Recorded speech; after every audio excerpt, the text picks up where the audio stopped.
Hello, this is a guy who likes fanfiction and is too lazy to read, so here is the Undying Fire, Truth and Lies in audio form. Check the description for the links to the author. Chapter 7, Following the Silver Trail. The tavern was rowdy. There was a group of men drinking and laughing as they watched two muscled fighters competing in an arm wrestling match. Rough men who emanated an overwhelming stench of alcohol, blood, and sweat, and who wore their weapons for all to see. Mercenaries.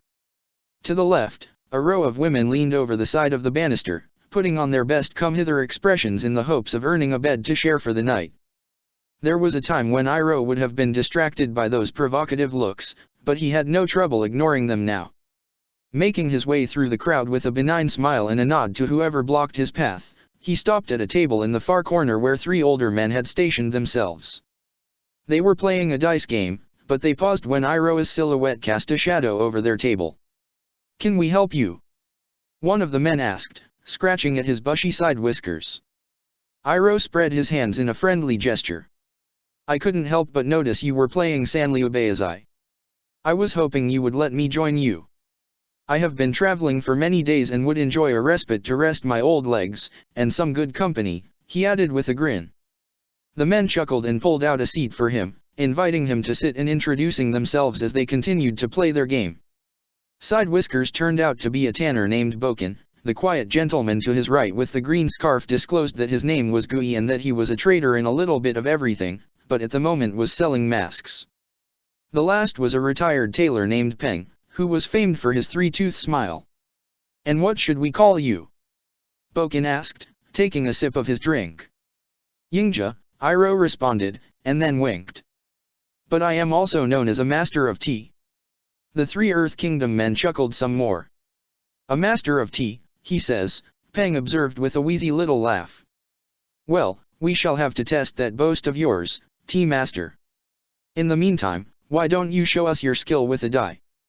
Iroh nodded, still smiling as he accepted the proffered dice. He rattled them about in his hand and released the three dice with an expert flick of his wrist.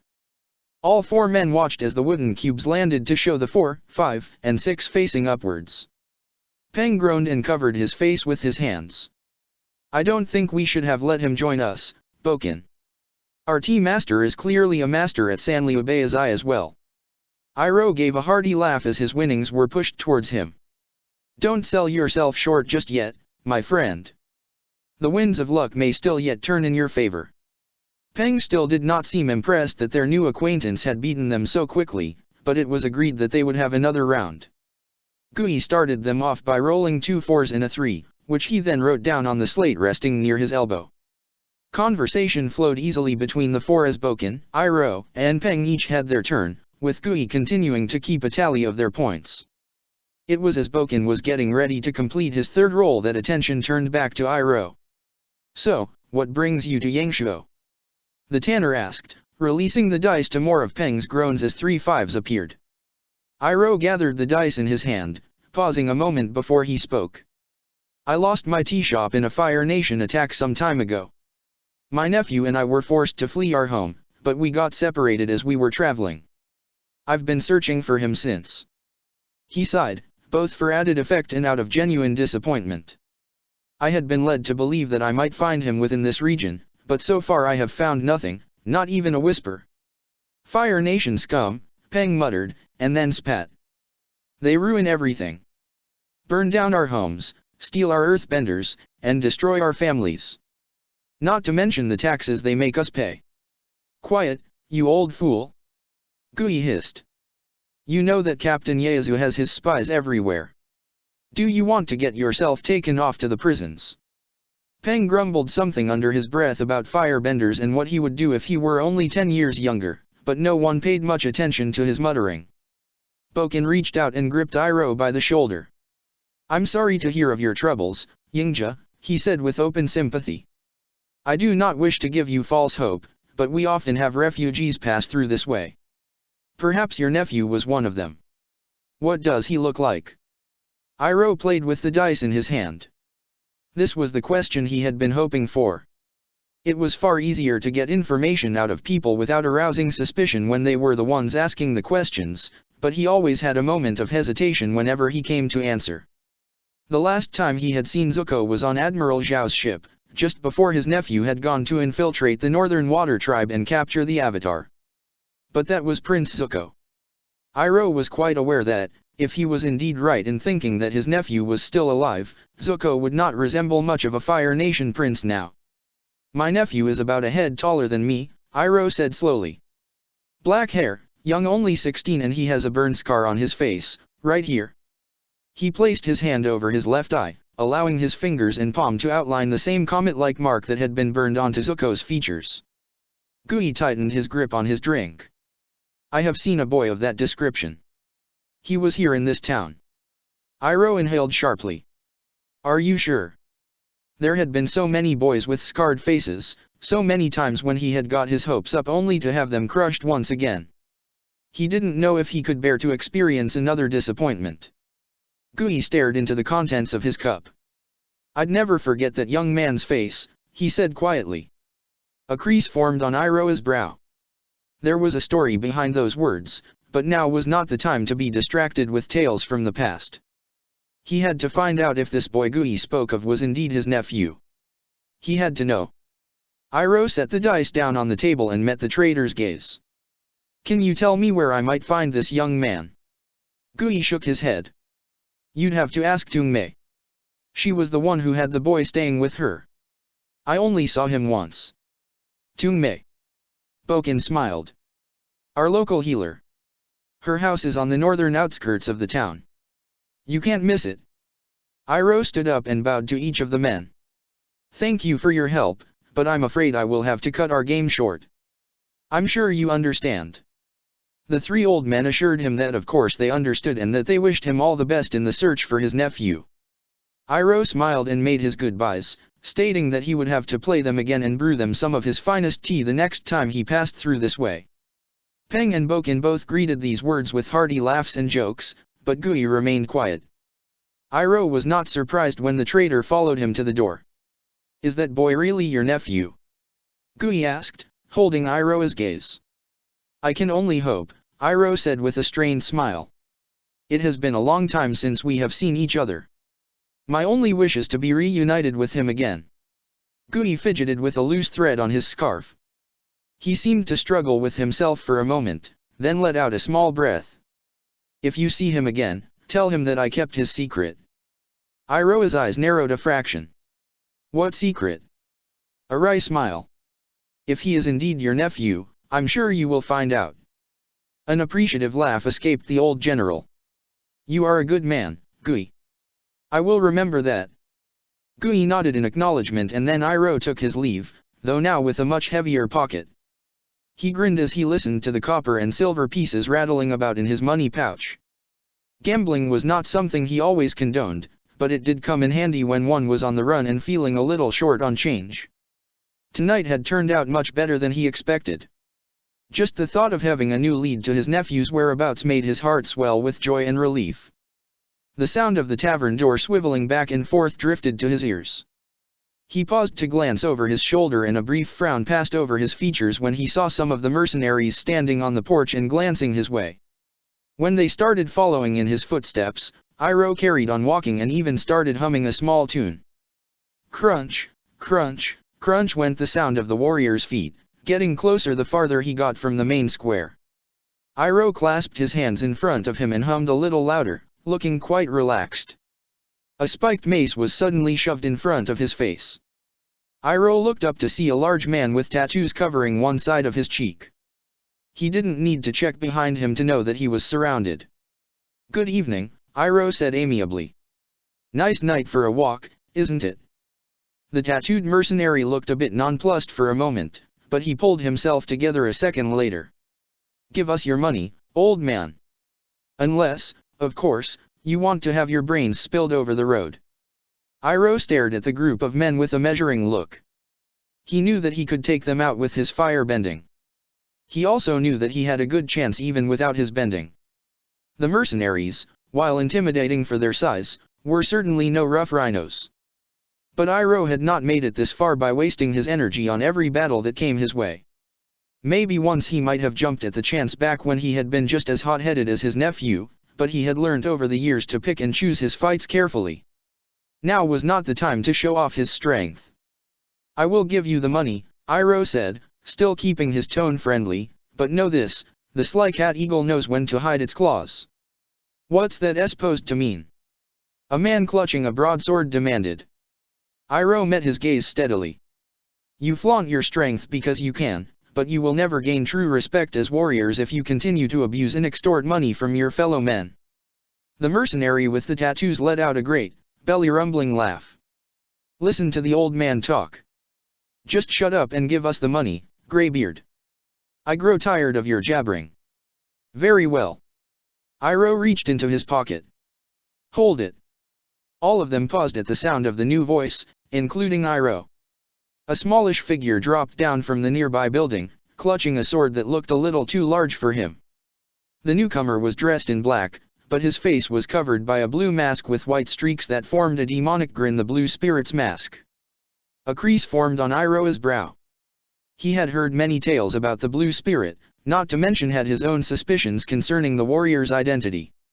He knew without a doubt that this was not the same masked swordsman who had once freed the Avatar from Pahue's stronghold. The mercenary with the tattoos turned his mace on the intruder. So you must be the infamous Blue Spirit. You're a lot smaller than I imagined, but that's okay. He ran a finger along one of the spikes on his mace. It'll just make it that much easier to crush you. I'd like to see you try. The boy retorted, raising his sword. Something in Iroh's stomach plummeted heavily, for the masked fighter was indeed just a boy, judging by his size and the soft, rather high-pitched quality to his voice. The leader of the mercenaries seemed to have come to the same conclusion, as a cruel smile curled his lips. Take your best shot, kid, he taunted. Let's see if that sword of yours can do better at threatening me than your bratty mouth. The boy made a frustrated sound and lunged with his sword, only to have it knocked aside and indeed right out of his hands by the colliding force of the mace. There was a moment of silence, broken only by the clang of the sword as it hit the ground. The man with the tattoos let out another of his great, belly-rumbling laughs. That was almost too easy, he said, shaking his head in disappointment. I can't believe Captain Ieyasu and his men had trouble with you. You're nothing but a weak, snivelling little brat. The boy took a step backwards and tripped on an uneven bit of ground, making him fall onto his backside with a yelp of surprise. Unable to suppress a whimper, he started to scramble away, but one of the other mercenaries kicked him in the side before he could escape, forcing him back towards their leader. Iroh clenched his fists as he heard the shrill cry of pain that escaped the boy's throat. He had witnessed enough. Still smiling cruelly, the man with the tattoos planted his boot on the boy's stomach and raised his mace. Say goodbye, Blue Spirit. The spiked end began to fall, but Iroh grabbed the handle and struck a hard blow to his head. The other mercenaries blinked as their leader dropped to the ground with a thud, allowing the boy to get back to his feet and run for cover. Before the other men could even think to react, Iroh discarded the mace and snatched the length of chain from the mercenary to his right, whirling it around his head in a tornado of metal before he brought it down in a lashing loop, sweeping 3 of the mercenaries off their feet in one clean strike. Only 2 were left standing. Watch out! The boy cried. Iroh ducked just in time as an axe came careening for his face. He flicked the chain up and around him, weaving it around his body like a shield of corporeal wind before letting it shoot forward with all the speed of a lunging snake to hit his opponent in the forehead. The man keeled over in an instant. Behind you! Behind you! Spinning in a flash of brown and gray, Iroh latched the chain around the charging mercenary's leg and dragged him to the ground before he could have a chance to strike. A hard elbow to the head dealt with that one, and then Iroh was moving on to the next man, picking up a discarded sword as he went. They clashed in a collision of metal against metal, blades scraping against each other in a ringing screech only to clash again as Iroh parried a blow and followed up with a quick counter-attack that pushed his opponent back several paces. Something shifted the air near his face.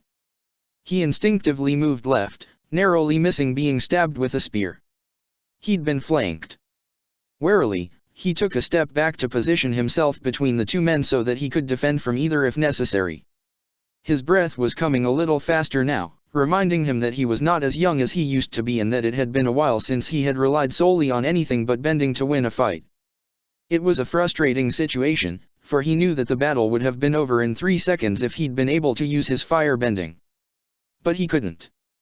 He was a wanted man hiding in the Earth Kingdom, and Zuko was still out there somewhere. It would be foolish to jeopardize his chances to find his nephew now.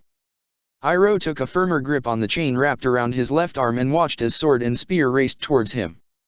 In one fluid motion he brought his sword up to meet the spear, while the chain worked as a shield to deflect the other man's blade from slicing through his forearm, even if it couldn't protect him from the resounding pain that jolted through the limb. Both men broke away, already preparing for a combined counter-attack, but this time Iroh didn't bother to defend. He sidestepped out of their path as they both lunged to strike.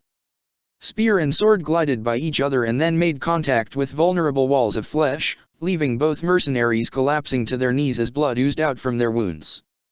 Now there was only one left. Pausing to catch his breath, Iroh turned to see what had happened to the last mercenary. A sharp cry ripped through the air. His heart thudded in a violent pulse against his ribs. It was with a sickening presentiment that he looked towards the building to where the sound had originated. The boy had not run as he had hoped. Instead, Iroh saw the masked figure kneeling on the ground, clutching at his stomach and hiccuping on half-choked sobs. In front of him stood a man wielding a chicken saber sickle, getting ready to inflict the finishing blow. Iroh didn't hesitate. He threw the sword at the mercenary with all of his strength, hitting the chicken saber sickle aside in a ringing clash of metal. Round and round went the clawed weapon, spiraling through the air like a silver spinning top before it, and the broadsword clattered to the ground some distance from the building. The mercenary let out a growl and charged at Iroh, but he simply shifted to the left and put his foot out, tripping his opponent. A few seconds later and the man was trussed on the ground like a pig rooster, trapped flat on his stomach while his wrists and ankles were bound together from behind with the chain. Judging by his angry splutters, he wasn't happy about it either. Iroh ignored the mercenaries' insults, as well as the groans and curses he could hear from the others. He had warned them what would happen if they insisted on flaunting their strength. He had no sympathy for their plight now. Instead, he made his way to where the masked boy was huddled near the building. Muffled sobs could still be heard from behind the cover of the wooden mask. It was clear that the boy was trying not to cry. "Are you all right?" Iroh asked gently. The boy hiccuped a little and removed his hands from his stomach. Crimson glistened on his palms and fingers, and there was a splotch of something dark spreading on the fabric of his tunic. Iroh repressed a sigh. He had hoped to avoid this. "I need to check the wound to see how I can help you," he said, still keeping his voice calm so as not to frighten the child. "Will you let me do that?" The boy nodded and pulled up his tunic to bare his stomach, revealing the gash that had been sliced into his skin and which even now was spilling blood. Wordlessly, Iroh knelt and tore off a strip of his own shirt, which he used to wipe away some of the blood to see how deep the chicken saber sickle had entered, as well as if any vital organs had been touched. "Is it bad?" the boy asked, sniffling a little. "A little more to the left and you might have had a problem, but the cut itself isn't deep. A nice, clean wound, and one that should be easy enough to fix." Iroh smiled. "I had already planned on visiting the local healer tonight. It would be my honor to take you there so that you can be properly healed." The boy agreed, if a little reluctantly. No doubt he was worried about having his identity discovered. Iroh decided not to comment on that and handed over the torn cloth he had used to wipe away the blood. "Keep this on the wound," he said, placing the boy's hand over the gash. "It will help to stem the flow of blood until we get to the healer's home." "All right." Iroh reached to pick up his injured charge, but a skinny arm was placed in his way. "Wait, my sword," the boy said, looking around for any sign of his weapon.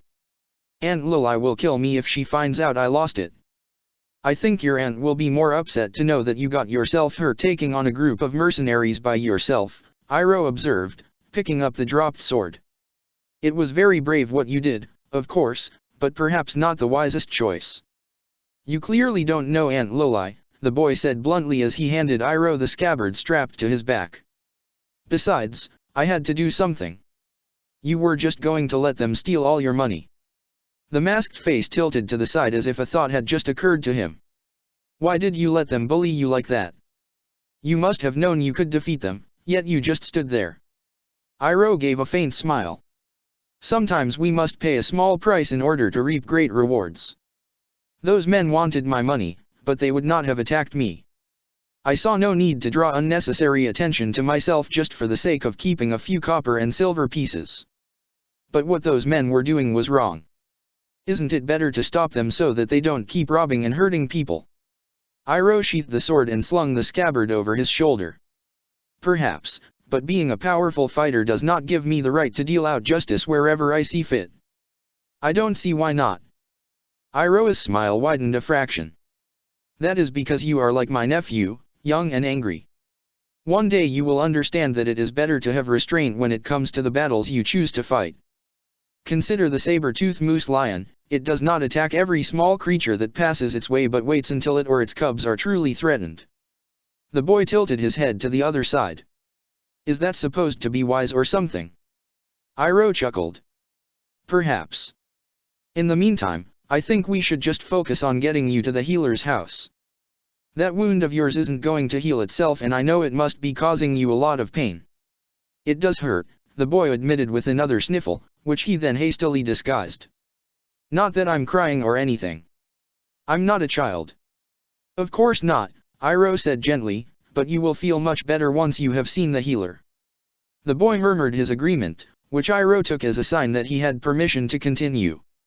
Careful not to hurt his injured charge any more than necessary, Iroh reached down and scooped him up into his arms. He was surprised at how light and small his burden turned out to be. This little swordsman was clearly younger than he had thought. Not too painful? He asked, making his way towards the northern outskirts of town. The boy shook his head. I can handle it. Iroh couldn't help but be impressed at the child's strength. Of course, thinking of that just reminded him of another boy who had been just as determined, just as brave. A boy he had promised to protect and who he had failed so miserably. Zuko. Iroh closed his eyes, conscious of the piercing ache that encircled his heart. It had been so long since he had looked upon his nephew's face. He prayed that the healer would give him the information that he desired. He prayed that this would not result in being just another dead end. But even for all the love and pain that he felt for his lost nephew, he knew that this was not the time to think of Zuko. The young swordsman in his arms was still bleeding, and Iroh knew better than to let himself get distracted at a time like this. He took a firmer grip on the boy and quickened his pace, noting how the number of houses began to decrease as they got farther from the main part of town. Soon, they came across a dirt path that led to a small house with a porch. Wind chimes could be heard and he could see the light glowing from within the shut blinds, welcoming them forward in a halo of orange. An ostrich horse was grazing on the grass in an enclosed pen, and it stared at them now with bits of grass sticking out of its mouth. Is this it? Iroh asked. Before the boy could answer, the door to the house banged open and a girl in a brown dress stomped onto the porch with a bucket in her hand. I know. She called over her shoulder, sounding a bit exasperated. I'll put Oki to bed and then. She froze when she caught sight of them and the bucket slipped free from her fingers. Gran. Mom. Come quick. Someone has been hurt. Not waiting for a response, she raced down the dirt path to meet Iroh and ushered them both towards the house. Iroh could barely keep up with her questions, but then the boy removed his face from Iroh's chest, revealing the blue mask that covered his face, and she abruptly fell silent. Why you? She stammered, going a bit pale. I heard the rumors, but, a crease formed on her brow. Wait a minute. You're not the blue spirit. Iroh felt the swordsman tense in his arms. Perhaps this conversation can wait, he said. Our friend here has been through a lot and needs to see the healer. The girl flushed to the roots of her hair. Of course. I'm sorry. Please, follow me. She cast a fleeting glance at the boy dressed up as the blue spirit and led them inside just as an older woman was about to step onto the porch. The group halted. Interestingly, the same perplexed look crossed the woman's features as she took in the blue mask. Then she saw the bloody cloth that the boy was holding against his stomach and her expression shifted from confusion to composed dismay. Faye, she said calmly, get me a bowl of warm water and a clean cloth and tell your grandmother to start preparing the tea for pain relief. She'll know which herbs to use. Right. The younger girl, Faye, darted off out the back. The woman, who Iroh assumed must be Dung Mei, gestured Iroh to follow her and took him through the sliding partition to a room where a bed had been made on the floor. The smell of healing herbs was thick in the air, but the room was warm and welcoming. Carefully, Iroh placed the boy down on the bed, making sure not to jostle him too much so as to aggravate the pain. He placed the sheathed sword down on the floor beside the bed. "Thank you," the boy mumbled. "It is my pleasure," Iroh responded with a smile, then stood back to his feet and faced Tungmei. "I'm afraid it's my fault that our friend here got wounded. He was only trying to protect me from the mercenaries." A new voice interrupted with a laugh, and they all turned to see an elderly woman standing in the doorway, clutching a bundle of herbs in her hands. "That's no boy. No blue spirit either. Isn't that right, Suyin?" "Suyin!" Tungmei exclaimed, eyes widening in surprise as she stared at the masked figure. The boy removed the mask to allow silky black hair to tumble free to his her shoulders, for as Iroh looked upon the downcast face, he saw that the little swordsman's lips, eyes, and bone structure were all decidedly feminine. The old woman was right. This was no boy and definitely no blue spirit. "How did you know?" Suyin asked, mouth forming a sulky pout as she stared at her hands. "I have my ways," the sharp-eyed old woman answered. "In the meantime, why don't we worry about getting that wound of yours stitched up, HRM?" As if on cue, Faye entered the room again with a bowl of water and a bundle of clean cloths. She paused when she saw the girl resting on the bed, but Tungmei put a stop to any further questions and stated that people either had to be quiet or leave. Suyin was hurt and any interrogations would have to wait until the wound had been healed and she was satisfied with her patient's condition. That was how Iroh found himself sitting at the square table in the kitchen and drinking tea with Faye and Xiao, Tungmei's mother-in-law. "And so I brought Suyin with me here," Iroh said, after he had finished explaining how the young girl had got wounded. "We've had problems with the mercenaries before, but it's never been like this," Xiao mused, rubbing her chin. "They were hired to help the Fire Nation keep control of the town after the Blue Spirit fought off 4 firebenders. I'm guessing Captain Ieyasu offered to pay them extra should they kill the Blue Spirit as well. Suyin was very lucky that you were there." A crease formed on Iroh's brow. So the Blue Spirit really did come to this town. Faye and Xiao exchanged glances. "I saw him fight the firebenders," Faye said, placing her cup down on the table. "He left after the battle. There were rumors that he was back in Yangshuo, sightings of a figure in a blue mask causing trouble for Captain Ieyasu and the other Fire Nation soldiers, but I guess that must have been Suyin." Iroh stroked his beard. He'd had his suspicions about the true identity of the Blue Spirit, but he had never confronted his nephew because a part of him had also understood why Zuko must have turned to the blue mask. At the age of 13, Zuko had been burned, banished, and set with an impossible task as his only way to redeem himself in his father's eyes. It would have been more surprising had he not tried to create a new identity for himself in which he could forget about the burdens of being a banished prince. Besides, the Blue Spirit had never done anything wrong. Stopped a few cutthroats and thieves, maybe, eavesdropped on tactical conversations, definitely. However, the masked warrior had still stuck to a firm moral code. Iroh had taken great comfort in that, knowing that the way one behaved while in disguise said far more about a person than what one did under one's own name. As such, Iroh had turned a blind eye to his nephew's solo expeditions. He had allowed Zuko to escape and be someone else, if only for a moment, but he had to admit that he did wonder about his motives now. Zuko was alone, no doubt feeling angry and betrayed, and clearly had no qualms about attacking Fire Nation soldiers. There was nothing comforting in this knowledge. More than ever did Iroh realize that he needed to find his nephew, and soon. He was about to speak when the partition to the healing room slid back. Tungmei smiled at the three of them and said that Suyin was ready to see them now. Her gaze flickered to Xiao. "And don't you go scolding her to death, mother. The poor girl has suffered enough tonight." "Offering wisdom is not scolding," Xiao responded, "and that girl needs a whole lot of wisdom. She should have never tried to take on those mercenaries by herself." No one could deny the truth of this statement, but Suyin showed little remorse when she was asked why she had dressed up as the Blue Spirit and behaved so recklessly. She complained that people didn't fight back in Yangshuo, they just let Captain Ieyasu and his firebenders walk all over them, and it had got even worse since the mercenaries had come. "I just wanted to show them that we're not afraid and that we won't be bullied," she said, clenching her hands into fists.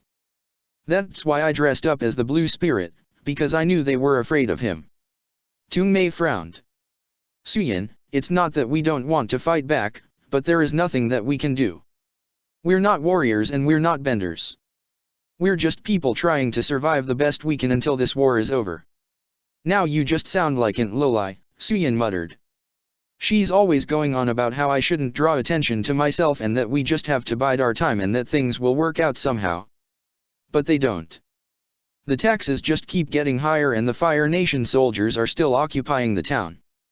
The truth is that she's just scared. And for good reason, Qiao interjected. Think what would have happened had Yingjin not been there to help you tonight. Suyin looked away, her bottom lip trembling. Fei knelt and took the younger girl's hands within her own. Suyin, I understand why you dressed up as the Blue Spirit. I wanted to do the same after that day in the market. The Blue Spirit was an inspiration to us all. But Mum is right. We're not warriors, no matter how much courage we might feel in our hearts. Please, don't put yourself in danger like this again. A few tears rolled down Suyin's cheeks. They took away my parents, Fei. I can't just sit here and do nothing. Fei looked up at her mother for help, but Tung Mei just shook her head in a helpless gesture. Neither of them knew what to say to comfort the young girl. Qiao then stepped in to fill the void, telling Suyin that her parents would come back, she just had to be patient and not get herself into trouble. Just think how your parents would feel if they return and you've been hurt or aren't there to welcome them, Qiao pointed out. I guess, Suyin mumbled, looking down at her lap. Good. Then you'll know the best thing you can do right now is to stop worrying and get some rest. But what about Aunt Loli? She'll be. Don't worry, Qiao said with a wry smile. We'll deal with her tomorrow. For now, just try to get some sleep. Her grin widened a fraction. Even 12-year-old girls who claim to be vigilante warriors need their rest, you know. Suyin blushed and looked away, but she didn't argue anymore and soon settled down in the bed, though Iroh thought the pain relief tea she had been given earlier might have had something to do with her sudden sleepiness. Tung Mei, always the healer, picked up the bowl of bloody water and cloths and started ushering everyone out of the room, telling them to give Suyin some space. Iroh nodded and was about to stand up to follow Qiao and Fei when he felt a small tug on his wrist. Thank you, Suyin murmured. He paused and smiled down at her. You do not need to thank me, Suyin. I am just glad that I was there to help. She made a sleepy noise that might have been in agreement and closed her eyes, allowing her hand to lose its grip on his wrist and drop back to the bed. Iroh pulled the blankets up around her more and smoothed the hair away from her face, wishing her peaceful dreams. He tried not to think of how he used to do the same for Lu Ten when his son was that age or how Zuko had never let him do so once. Iroh closed his eyes, feeling the familiar ache press down on his heart. It was becoming so difficult to ignore the pain now, as if the absence of his nephew was a bruise that would never quite fade, just like the tender spot that had been created in his chest when Lu Ten and his wife had died. Enough. Iroh pushed the memories of his family aside and stepped away from the bed, sparing one last glance at the sleeping girl before he exited the room. He found Qiao and Fei once more seated around the square table. They invited him to join them while Tung Mei got a fresh batch of tea ready. He accepted the offer and watched as Tung Mei used spark rocks to create a flame to heat the water. Watching the fire flicker to life was not as comforting as it usually was for him. Fire burned within his body, but it had also hurt the people of Yangshuo too much, along with many other innocents in the world. A crease formed on his brow and he stroked his beard as he pondered over everything that he had heard that night. Are Suyin's parents earthbenders? He asked, focusing his attention on the two females opposite him. Fei nodded. Strange, he mused. I thought that the earthbenders had escaped the prison rig where they were being kept. We heard that too, Qiao admitted, but none of the ones from Yangshuo returned. My guess is that they were probably captured again while trying to come home. There have been many Fire Nation troops patrolling this area of late. Iroh nodded. That would make sense since Omasha has been conquered by the Fire Nation. The governor would want to make sure that no one could come to the city's aid. Tung Mei, Qiao, and Fei all exchanged a startled glance. Li, Fei breathed, clutching a hand to her heart. Do you think he's all right, Gran? I'm sure Li would have seen the sense not to go strolling into an occupied city, Qiao responded, but her tone and the pointed look she gave to Fei suggested that this was not a conversation that she and her granddaughter should be having. There is a secret here, Iroh thought. Normally, he would have allowed the matter to slide, understanding that every family had their stories that they wished to keep hidden. However, it had also occurred to him that Fei had started saying a name beginning with L when she was speaking of the blue spirit. If his hunch was right, which he had a good feeling that it was, this Li was most likely the same boy who Gui had mentioned had been staying with the healers. After all, there was no reason for a merchant who traded masks to remember one boy with a scar. Not unless that same boy had bought a blue mask and then fought off 4 firebenders with just a pair of swords. This might sound strange, Iroh said slowly, but can you tell me what this Li looked like? Why would you want to know that? Fei demanded in a voice that bristled with suspicion. A sad smile touched Iroh's lips. I'm looking for my nephew. A man named Gui told me that a boy of the same description had been staying with you in your house. I was actually on my way here to see if that was true, but then the mercenaries showed up and Suyin got injured. Your nephew? Fei repeated, looking a bit dazed. He nodded and gave a brief description of Zuko, followed by the same story that he had told Gui and the others of how he and his nephew had got separated. When he was finished, all 3 looked rather subdued. That does sound like Li, Tongmei admitted. It's a shame you didn't come earlier when he was still with us. That would have solved many of his problems. That's if this guy is even telling the truth, Fei muttered. For all we know, Li might not be his nephew at all. Fei. Tongmei shook her head at her and then turned to Iroh. I'm sorry, Yingzha. As you can see, my daughter is very protective of Li. He was only a shell of himself when he first came to us. None of us want to see him get hurt like that again. Believe me, Iroh said with all the sincerity of a loving uncle, I would not dream of hurting him. My nephew is like a son to me. All I want is to hold him in my arms again and know that he is safe. Fei held his gaze steadily. Fine. Prove to me that you are telling the truth. What does the inscription say on Li's dagger? Never give up without a fight. A faint smile touched Iroh's lips. Or, made in the Earth Kingdom, if you look on the other side. I gave that dagger to him as a gift while I was fighting in the war. I wanted him to remember the words so that he would grow up to be a strong warrior. Then it's true, Fei said in wonder. You really are his uncle. Iroh nodded even as something warm encircled his heart, chasing away his fears. It was as if a great weight had been lifted from his shoulders. At last, he had found concrete proof that his nephew was alive. Can you tell me his real name? Fei asked, resting her chin on her hand. We only called him Li because he couldn't remember anything when he first started talking, but... Iroh gripped the table so hard that his knuckles turned white. What? Tongmei and Qiao exchanged a troubled glance. Please, Iroh said when they continued to remain silent. Tell me what has happened to my nephew. Qiao sighed and told him about how a traveler had dropped a wounded boy off at their house. The boy had not been able to speak and would barely move unless someone guided his limbs into action. 2 days later he'd come back to his senses, but it turned out that he had lost his memories in the process. Fei gave him the name Li for the sake of being able to call him something, but they never did figure out his real name or where he had come from, just that he had once called himself the Blue Spirit. All he could remember was that he had been running from someone, Fei murmured. And that he had been searching for something, Qiao added. That's why we suggested he go to Omashu. We thought he might meet someone there who knew him or might be able to help him. We had no idea that the kingdom had been conquered by the Fire Nation. There has been no news from the city for a while now. She shook her head. I'm sorry, Yingzha. Iroh slowly released his grip on the table. He knew he should say something, but he couldn't quite bring himself to speak.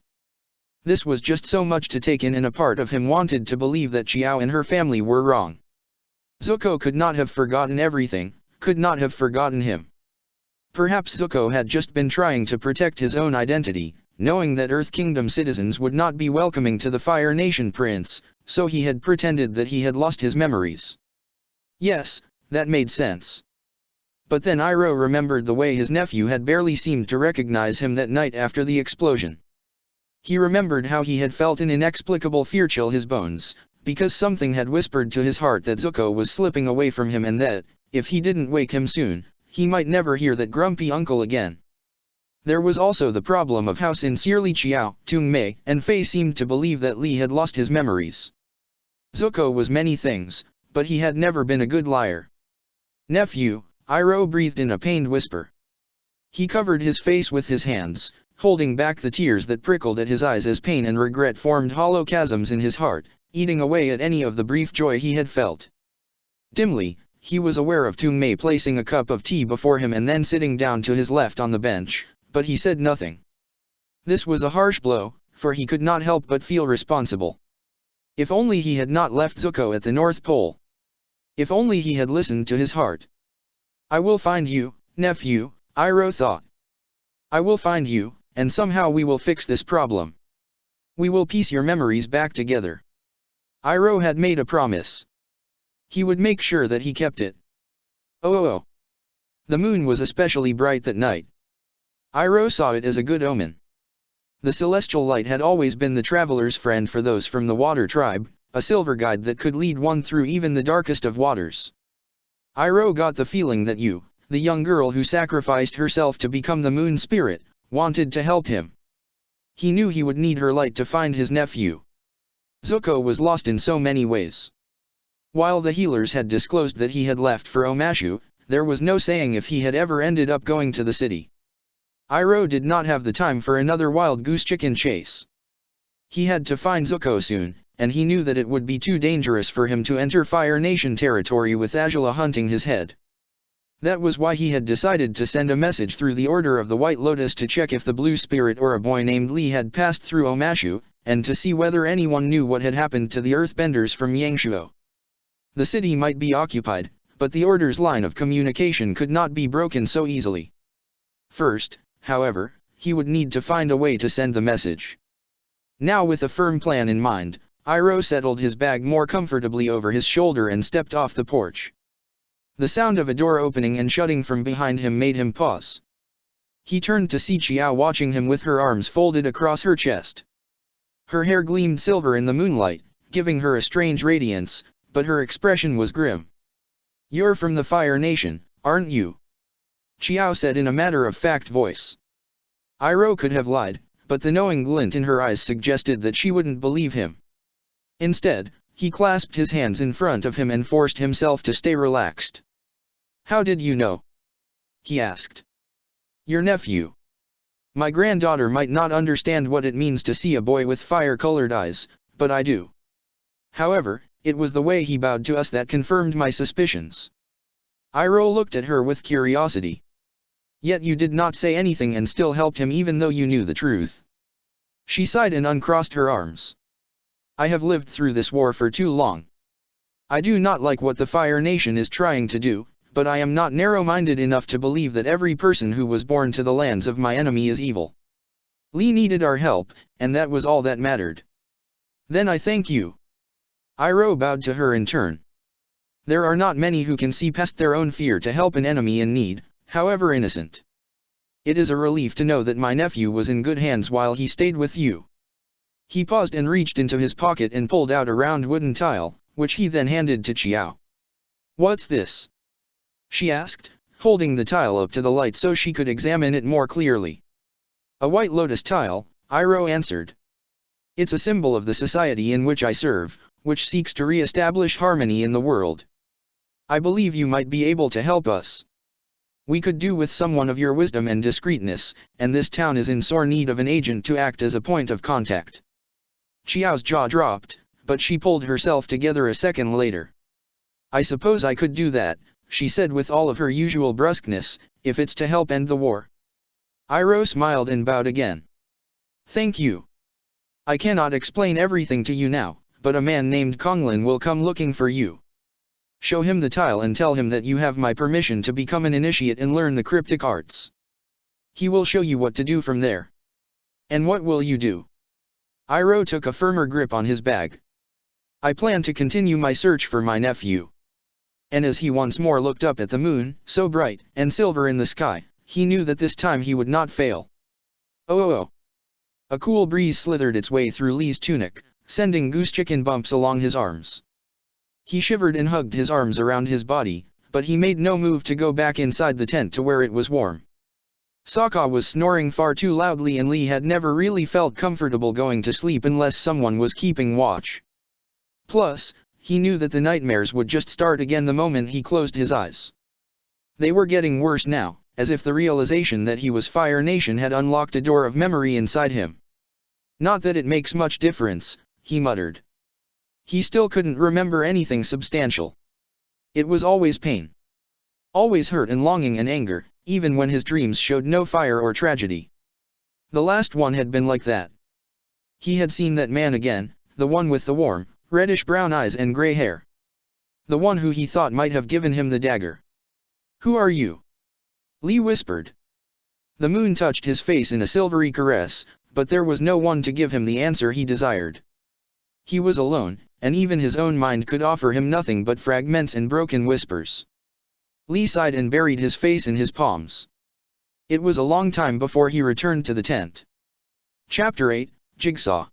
He dropped into a crouch and moved cautiously along the tiles, careful not to lose his footing.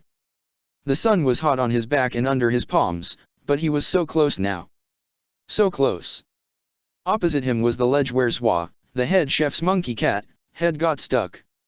All he had to do was make it across the rooftop so he could tuck the distressed animal inside his tunic and begin the climb back down the wall. It never occurred to him to be afraid, to even consider that something could go wrong, but then someone called out to him from below and he turned to see the much smaller figure of a girl with dark hair staring up at him. "What are you doing up there, dum-dum?" she demanded, shielding her eyes from the glare of the sun with her hand. "Do you want to get yourself hurt?" He opened his mouth to respond. One of the tiles shifted under his feet and his stomach lurched as he felt himself plummeting backwards, losing his hold on the sun-warmed roof. A cry of surprise escaped his lips and he grasped wildly at the air, trying to find purchase on anything to stop his fall, but it was too late. Down and down he went, half deafened by the roaring noise in his ears, and only dimly aware of the girl screaming something that might have been his name. Then came the sickening crunch of a body hitting the ground, of bones cracking as shockwaves of agony juddered through his nervous system. The pain was blinding, disorientating. He felt like he had been crushed and squeezed and broken, and there was blood trickling down his chin from where he had bit his lip, and he was just so scared. So scared. But then something flickered to life inside him. Something warm and gentle and soothing. Instinctively, he reached out for the heat, letting it wrap around him like a cocoon and... Lee opened his eyes with a choked gasp, still trapped in the nightmare of falling from rooftops and crushed bones. Warmth was tingling in his fingers, through his veins, but it faded a second later as he realized that he was not bruised and broken, but curled up in his corner of the tent with his blanket tangled around his legs. He let out a breath and tried to calm his racing heart, ignoring the way his head throbbed in dull stabs of pain. Headaches were a constant companion to him now that his memories were returning more often, and he knew in his heart that what he had just dreamed had been real. Once, he had climbed a high roof to rescue a monkey cat. He had also fallen and broken several bones from the impact. It was amazing that he had not been paralyzed. Frowning, he rubbed a hand over his face, only to have his fingers brush against wood. That's right, he was still wearing the mask. He would have taken it off for his skin felt clammy with sweat and he longed to breathe without the stifling cover of the mask, but Katara was asleep in her pallet not far from him and there was Aang flat on his stomach next to her with Momo curled up like a fuzzy ball on his back. Lee couldn't take the risk. There was no saying if she would suddenly wake up. Besides, if he were to be completely honest, he just didn't feel comfortable at the thought of not wearing his disguise around people while he still had no idea about his true identity. It made him feel naked, somehow. Vulnerable. As if he were walking into a wall of armed soldiers with no armor or weapons, just waiting for the steel tips of blades to strike. He sighed and sat up, glancing at the door where he could see flickers of light peeking through the crack in the cloth. Dawn. Typical. He always seemed to wake up at this time, as if his body was attuned to the rising of the sun. You rise with the moon. I rise with the sun. He winced and clutched his head, his vision blurring and flashing with white dots as the pain intensified with the recollection of almost forgotten words. He hated reliving the really fragmented memories. His mind would try to paint a picture for him of his past, but all he would see were swirls of color that might have been faces, like staring at an image through an unfocused telescope. Scraps of words would flitter through his thoughts, but the effort to piece together those scattered jigsaw pieces would always be too much. Then the agony would hit and he'd be left reeling, his body trembling as his mind felt like a pincushion being stabbed over and over with needles of pain. Thankfully, his mind had shut down on that particular memory quickly enough, like a band snapping back to shield his thoughts. Aang made a sleepy noise and rolled over onto his side, dislodging Momo in the process. Momo chittered indignantly before swooping through the tent door, clearly unimpressed. Lee couldn't help but smile at the lemur's antics and got to his feet, grabbing his sheathed dao blades. He stepped over Katara and Aang's sleeping forms as he followed Momo outside, pausing on the threshold to survey the campsite. There was Momo making a new nest for himself on top of Appa's head, and then Lee caught sight of Sokka sitting on a log near the remnants of their campfire, eyes closed and with his chin almost resting on his chest. So much for keeping watch. Sokka! Lee said sharply. Sokka sat up with a jerk, making a grab for his boomerang as he stared around blearily for any sign of an intruder. Then his gaze rested on Lee and he visibly relaxed, even managing a small grin. "Oh, it's you," he said, placing his weapon back in its holster. "What's up?" Lee frowned. "You were supposed to be keeping watch." "I have been keeping watch. I've been as vigilant as a cuckoo bat." "There's drool on your chin." Sokka had the grace to blush and wiped away the specks of drool. "All right," he said, shoulders slumping, "so I might have fallen asleep.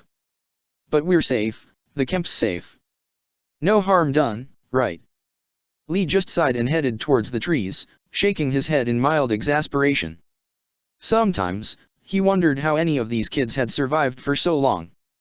Sure, they knew how to hold their own in a fight, but the way they set up their campsites was just asking for an ambush.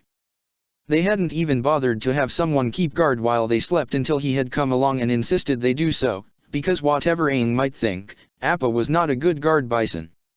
Not that it made much difference when Sokka was falling asleep on the job. "Hey," Sokka called, standing up from the log. "Where are you going?" "Wash," Lee said shortly, not bothering to look back. "I won't be long." He made his way to the river where Katara and Aang had practiced waterbending the previous day. The area was sheltered by trees and bushes, but he still paused to make sure he was truly alone before removing his mask. A sigh of relief escaped his lips as he felt the cool, morning air brush against his exposed skin. That was better. Stripping off the rest of his clothes, Lee waded into the river and dived when he was deep enough, running his hands through his ever-growing hair and scrubbing at his body to get rid of the grime that coated his skin. The distraction could not last for long, and he soon found himself cradling a handful of water in his palm. The liquid was cool to touch and slid through his fingers like the finest of silk. He knew that it would never burn through flesh to leave a scar like the one seared onto his face. It would never consume and destroy, turning all to ash. Water was not like fire, just like the people of the water tribes were not like those from the Fire Nation. Not like him. "Lee, you didn't just save Aang's life. You healed him with bending. Don't you see? You're a waterbender." He closed his eyes, letting his hand drop back to his side with a splash. Katara had been so certain that this would be the case, yet none of his memories had ever hinted that he might be able to bend water, let alone any element. Even now, standing waist-deep in a river, he felt no connection with the liquid surrounding him. "Keep trying, but don't try to force it. Let the energy flow between you and the water, it will reach out to you." Lee let out a deep breath and placed his palm flat over the water, letting his body relax as he reached for the energy inside him. Almost immediately he came up against the wall that he had sensed the first time he had tried to bend. There were no cracks, no weaknesses, just a solid barrier that tried to force him back, almost like a warning. "This will hurt you," it whispered. "You don't want to go past this point." Yet even as he hesitated, he could sense the warmth and energy trapped on the other side like a flood of power waiting to be unleashed. It was so close, so tempting. Another deep breath and then he was pushing at the barrier with his consciousness, chipping away at the layers even as tendrils of pain pierced through his mind, trying to turn him back. Stop! A small voice cried his own. You don't want to do this. You have to stop. But he didn't. He kept on pushing until he could feel the warmth slipping through the cracks he had created. Until he could feel his fingers tingling with heat and power, just like when he had woken from his dream. Something was there beneath his skin, wanting to be released. He could feel it building within him, like a ball of radiant energy that just kept growing and growing. It was exhilarating, terrifying, but it was also painful. His head throbbed from the effort of trying to keep the pathways open, and he could feel the needles digging into his mind becoming sharper and thicker, like shards of glass splintering into his thoughts. Stop! The small voice pleaded. And this time he had no choice. He collapsed to his knees with a gasp, slipping under the surface of the river so that he found himself choking on a mouthful of water. Panic froze his limbs, his thoughts. This feeling of watery suffocation was too familiar. Instinct kicked in and he planted his feet on the rocky bottom, forcing his body to stand so that he could breathe again, even as he coughed and spat out the water that had got into his throat. He was trembling all over and his head was still pulsing in a disorientating tattoo, but he somehow managed to stumble back to the shallows. Then he just sat there on the shore, breathing deeply and trying to stop the dizzy turning in his head. Lee. A voice called from the direction of the campsite. Hey, Lee. It was Sokka. Lee cursed. He scrambled to his belongings and slipped the mask over his face, then made a grab for his clothes. He had just finished securing his undergarments around his hips when Sokka emerged from the trees. There was an awkward moment as the two of them stood there staring at each other. Sokka let out a snort of laughter. You really do wear that mask all the time. Lee said nothing and bent to pick up his pants, brushing the dirt off the cotton and, in general, just acting as if the other boy didn't exist. Sokka was not so easily dismissed and continued to watch him through those bright blue eyes of his that marked him as water tribe eyes that right now glinted with a hint of suspicion, as if an unpleasant idea had just occurred to him. Why are you so worried about us seeing your face, anyway? Sokka asked. With the way you carry on, you'd think that you really were trying to hide something. I mean, you don't even take it off to eat. I'm not hiding anything. Lee snapped with a bit more anger than was necessary. I just don't feel comfortable without the mask on, all right. Sokka held his hands up in an appeasing gesture. All right, all right. I was just making an observation. Sheesh. Lee rolled his eyes and tugged on his pants, ignoring the way the cloth stuck to and chafed against his damp skin. What do you want, anyway? He demanded, now slipping into his tunic and doing up the ties. I told you I was just going to wash up. The unspoken accusation lingered between them and it had Sokka backing away and waving his arms in the universal gesture of denial. You think that I would, he flailed a bit more and finally seemed to find his voice. I like girls. You know, breasts and long legs and, well, girls. Not boys. He appraised Lee from head to foot. Besides, if I did paddle that way, I wouldn't bother with a pasty-skinned guy like you who just likes to hide behind a mask all the time. I'm wounded, Lee said dryly, then bent to put on his boots. So what did you want? Sokka's expression cracked into a grin. Well, since we've still got some time before Katara and Aang wake up, I was wondering if you wanted to have a little sparring match. Your swords against my weapons. Lee observed him shrewdly from behind the slits of his mask. He thought he had an idea of what this was about. They both fought like non-benders, were perhaps around the same age, and both instinctively took charge whenever it came to deciding what the group should do next. It was no wonder that Sokka was feeling threatened or that he felt the need to test his strength against Lee's. This wasn't about a friendly sparring match. This was about determining the alpha male. I don't think that's such a good idea, Lee said bluntly, picking up his sheathed dao blades and slinging the strap over his shoulder. Broadswords aren't toys. You could get hurt. Sokka raised his chin. Hey, maybe you'll be the one who gets hurt. Water tribe weapons aren't toys either, you know. He puffed out his chest. And I am the best warrior from my village. Lee raised his eyebrow, not that Sokka could see his expression. You really want to fight me that much? Why are you so determined not to fight me? Sokka countered, and his mouth curved into a sly grin. You aren't scared you'll lose, are you? Again, Lee observed him with a measuring gaze, weighing up whether the challenge was worth accepting. Then he just sighed. Fine, he muttered, removing his twin blades from the scabbard and holding the hilts in a deceptively loose grasp, but don't think I'm going to go easy on you. Wouldn't have it any other way, Sokka said, pulling out his battle club and taking up a fighting stance. Blue eyes locked with shadowed gold as the boys circled around each other. Sokka suddenly charged with a yell, raising his club high. Quick as a flash, Lee sidestepped the attack and swung round in an arc of steel, knocking the club out of his hands and sticking the tip of one blade to his throat. Sokka gave a nervous laugh and took a step backwards, holding his hands out in a warding gesture. Best of three, he suggested, reaching for his jawbone dagger. Lee inclined his head in agreement, but underneath the mask a smug smile tugged at his lips. There was no way he was going to lose to someone so haphazard and... Sokka lunged, bone dagger slashing out in a swift swipe. Lee's eyes widened and he brought the dual Deo swords up like a shield, catching the dagger on the flat of his blades. He inhaled sharply and was about to shove Sokka back when he felt a foot slip around his ankle, getting ready to yank him off balance. No you don't. Shifting his stance, Lee instead hooked his foot around Sokka's and pulled back hard, making him wobble. An elbow to the chest did the rest, sending Sokka tumbling to the ground in a graceless heap of flushed cheeks and bruised limbs. Sokka didn't stay put for long and rolled to the side to avoid being immobilized, then leapt back to his feet to charge for another attack. Lee rolled his eyes as he got his swords ready. Didn't this idiot know that head-on attacks weren't going to work on him? Just as predicted, Sokka made a few obvious thrusts with his dagger, all of which were easily dodged, and then performed a wild lunge that might have ended the match had he been a little faster. As it was, Lee deflected the move with his swords before moving in on the offensive, slashing in a whirlwind of steel.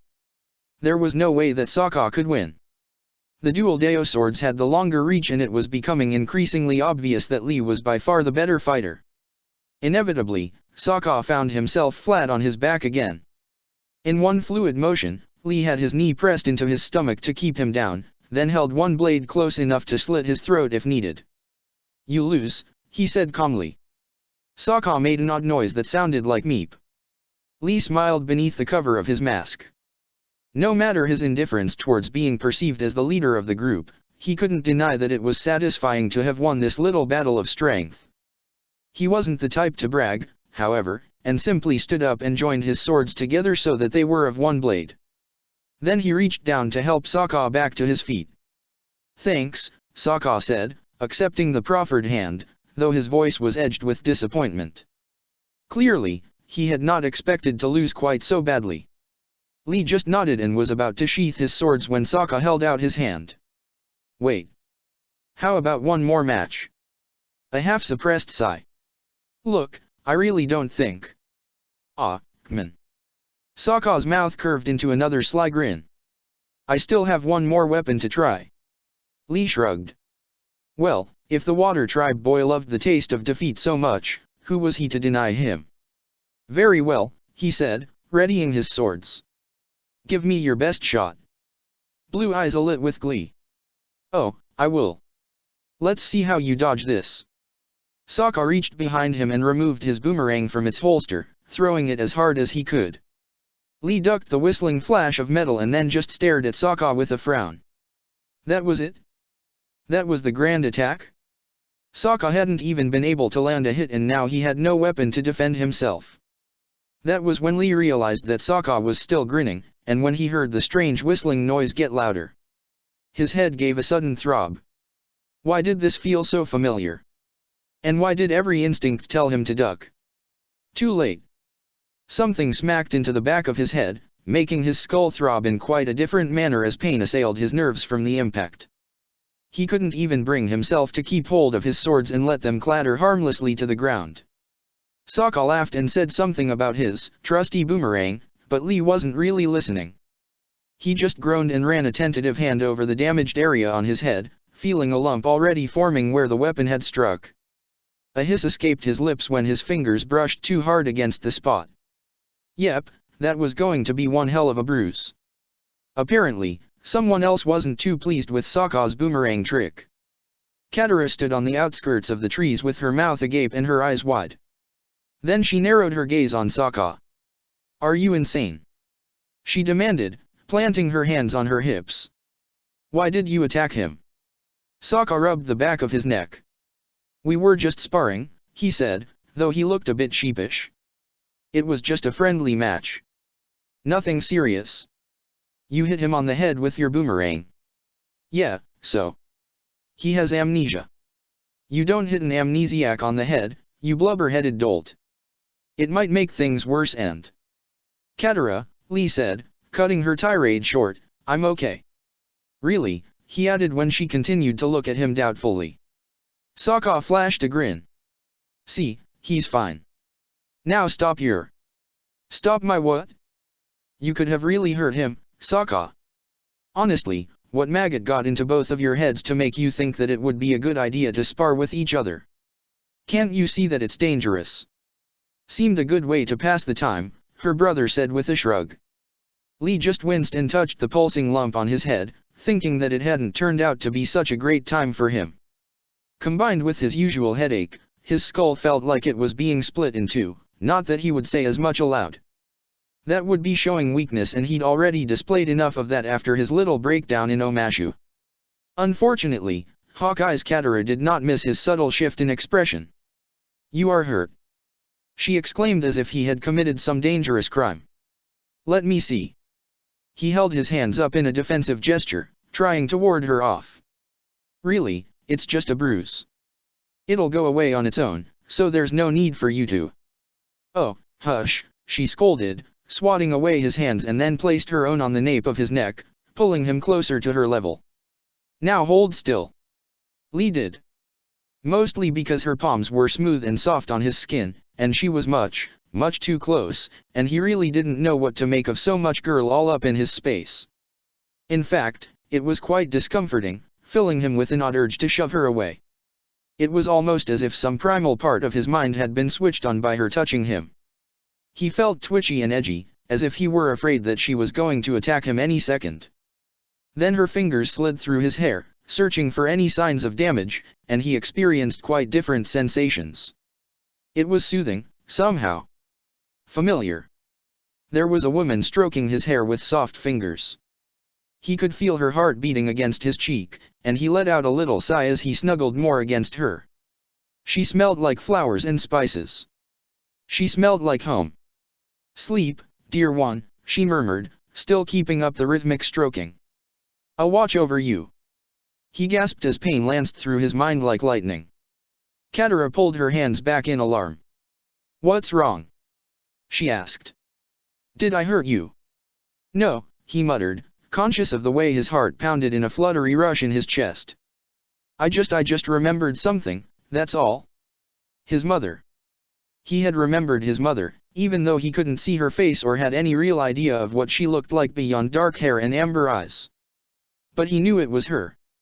The truth tingled in every fiber of his body, every beat of his heart. His mother had held him, comforted him, and it was then that he realized she was the same woman who had once told him that he was someone who kept fighting even when it was hard. She had been proud of him. Somehow, that just distressed him even more. "It really hurts you, doesn't it?" He glanced down at Katara, who was still watching him in concern. "What do you mean?" "Remembering your past," she said. "I can see that it pains you." Lee said nothing. Yes, it hurt, but it wasn't just the physical pain that bothered him. Every memory left his heart aching in feelings that he could not comprehend, like the sluggish nerve responses to a limb that has been numb for too long and is then forced to move again. It was too much for him to handle at once. Too much joy, too much loss. It left him confused and drained, for none of those people in his memories were with him now. What had gone wrong? Was it his fault? Their fault? "You don't have to keep it all bottled in, you know," she said quietly. "I know this must be hard for you and—" "I don't want to talk about it," he said, averting his gaze. "But—" "Just leave him, Katara," Sokka advised, leaning against a tree and picking at his teeth with his finger. "A man needs his space. We don't do the weepy, heart-to-heart thing. Isn't that right, Lee?" Lee nodded, grateful for the interruption. Fine, Katara huffed, but you can at least let me heal that bruise on your head. He knew better than to argue this time and allowed her to place glowing palms on the lump so she could use her element to manipulate his chi into healing his injury faster. Soon, the nasty throbbing was just a dull pulse and then gone altogether. Katara smiled and stepped back, guiding the water swirling around her arm into the pouch tied to her waist. Thanks, he said, running his fingers over the healed patch of skin. Her smile widened. Anytime. Lee nodded in acknowledgement and turned to collect his swords. A hand latched around his arm. He glanced down at Katara in surprise, wondering what she wanted now. I am here if you ever want to talk, you know, she said in a low voice so that only he could hear. I realize we barely know each other, but I do want to help you, if you'll let me. He gently disengaged her hand from his sleeve. Thanks, but I don't think you can help me with this. Katara frowned and looked as if she wanted to say more, but he didn't wait for her response. He gathered up his dropped dao blades and sheathed them in the scabbard strapped to his back, then headed towards the campsite without a further word.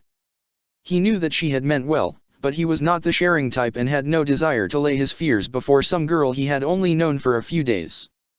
Besides, he doubted she would be quite so forthcoming with her offers if she knew that he was from the Fire Nation.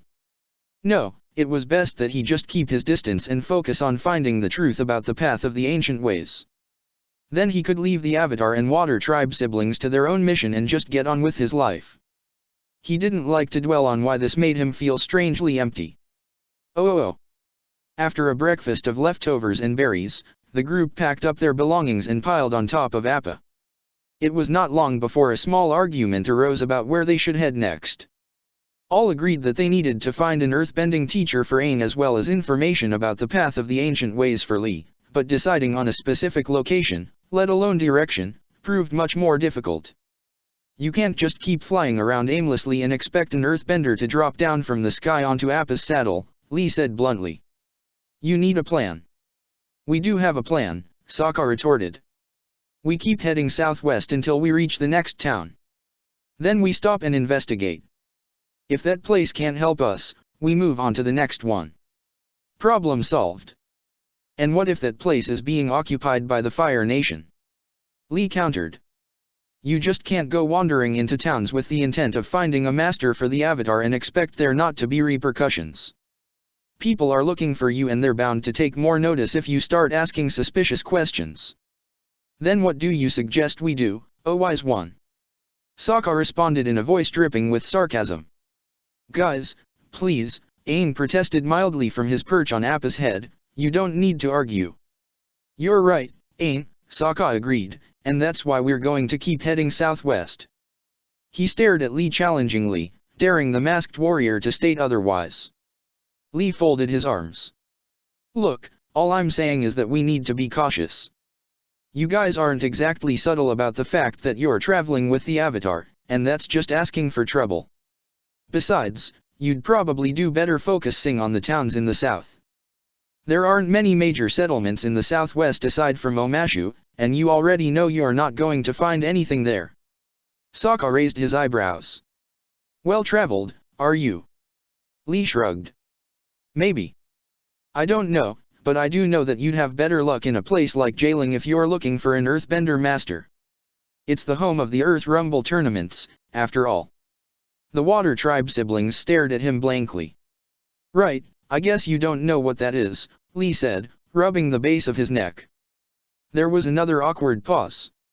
Anyway, Sokka said, changing the subject, we're already heading southwest, so we might as well continue with the original plan. If our search proves unfruitful, we'll head south like you suggested. I agree with Sokka, Aang stated in his calm way. I don't know why, but I feel like I need to keep going in this direction. Appa feels it too, don't you, boy? The bison gave a low rumble, which may or may not have been a sign of agreement. Well, I guess that's settled, Katara said in a business-like tone. If Aang feels we should keep heading southwest, we'll keep heading southwest. Lee nodded in acquiescence, knowing there was no point in arguing further. For all he knew they might be right and the southwest would prove to be the best destination for achieving their goals. It wasn't as if he had all the answers. He was just a masked amnesiac with no name and no idea how he knew any of the things that he did. It was amazing they even trusted him to travel with them, let alone his judgment, though he sometimes had his doubts about Sokka. It seemed that Sokka couldn't decide whether he viewed Lee as a friend or a rival. Not that it mattered. They'd go their separate ways eventually and that would be the end of it. He sighed and rested his elbows on the edge of the saddle, watching the forests and mountains flash by in blurs of green and brown.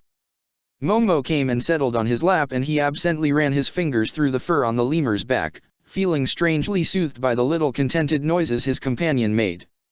His mind was such a jumble lately, but there was something comforting about the weight of that warm bundle on his lap. Something that reminded him of Zwa. "What are you doing up there, dum-dum? Do you want to get yourself hurt?" His mind throbbed with pain as images flittered through his mind, showing him a boy climbing atop a high roof to rescue a monkey cat. Someone was screaming his name, but it was too late. He was falling, helpless against the force of gravity that dragged him down into a world of pain and darkness. So much darkness. A blur of time and space, of fiery cocoons and the smell of healing herbs. Then there were new voices. Two women speaking in hushed whispers as if they were afraid of being overheard. "It's not natural. I saw the bruises and they just disappeared right before my eyes. Even his bones are mending at a pace too quick to be normal. Then it is as we feared. My son is a healer. This isn't good. You know what will happen to him if they find out. We will have to watch him. Make sure he doesn't." Someone was shaking his shoulders. "Lee." He groaned softly. "Lee, wake up." Slowly, he opened his eyes and saw the Avatar leaning over him. A wide grin spread across Aang's face. "You're okay?" Aang exclaimed, moving back to sit cross-legged on the grass. "What happened?"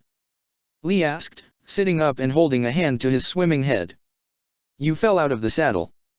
Gave us all a fright, to be honest." "Oh." Lee didn't know what else to say. It was humiliating to think that he had broken down in front of them like that again. They must think he was so weak. He could only be grateful that Sokka and Katara weren't there right then to see him struggling to stay upright. Speaking of which, where were they? He gazed around at his surroundings, noting that he was in some kind of meadow. Appa was not far, munching on the long grass with gusto. "Sokka and Katara have gone to see if they can find any more food to go with lunch," Aang said, as if he had read Lee's thoughts. "I offered to stay with you to make sure you were okay." "Right." The silence stretched between them. Aang twiddled his thumbs and cast tentative looks at him. Lee folded his hands on his lap and watched Appa move to a new patch of grass. Neither seemed eager to speak. "Was it the memories again?" Aang asked after a moment. "What? When you fell? Was it the memories?" "I." Lee swallowed and stared at his hands, then nodded. "I'm sorry. It's not your fault. I'm the one who's messed up." Aang hugged his knees to his chest. For a long moment he didn't say anything and then he just sighed. "This isn't at all how I thought it would be." "What are you talking about?" "Nothing," Aang said a little sadly. "It's nothing." A crease formed on Lee's brow. The kid was definitely hiding something, but before he could demand a further explanation, Momo landed in between them with a flutter of white wings and chirrupied happily as he showed off his prize, a decapitated bug. Lee glanced up to see Sokka and Katara following in tow across the meadow. Sokka was loudly boasting about the fish he had caught while his sister carried a pouch of fruit and nuts. Then the conversation was all about how Lee was feeling, and whether he wanted to rest for a while longer, and so many other questions of concern that he began to feel a little suffocated. He excused himself from the group and went to stand by Appa, giving the bison an absent pat on his shaggy head. These people were so impossible, just like Faye. They didn't even know him yet. Yet they seemed to genuinely care, he murmured. His gaze shifted back to Aang, and their eyes met. Lee wondered what he'd meant when he'd said that things hadn't gone the way he'd thought that they would. Aang had offered him friendship once. He'd also admitted that they had not been allies when Lee had first healed him. "And you are a healer." Yes, he knew that now. No matter how impossible it seemed for him to call upon his energy, he was definitely a healer. So why did the thought that he could bend make his stomach sink with such terrible dread?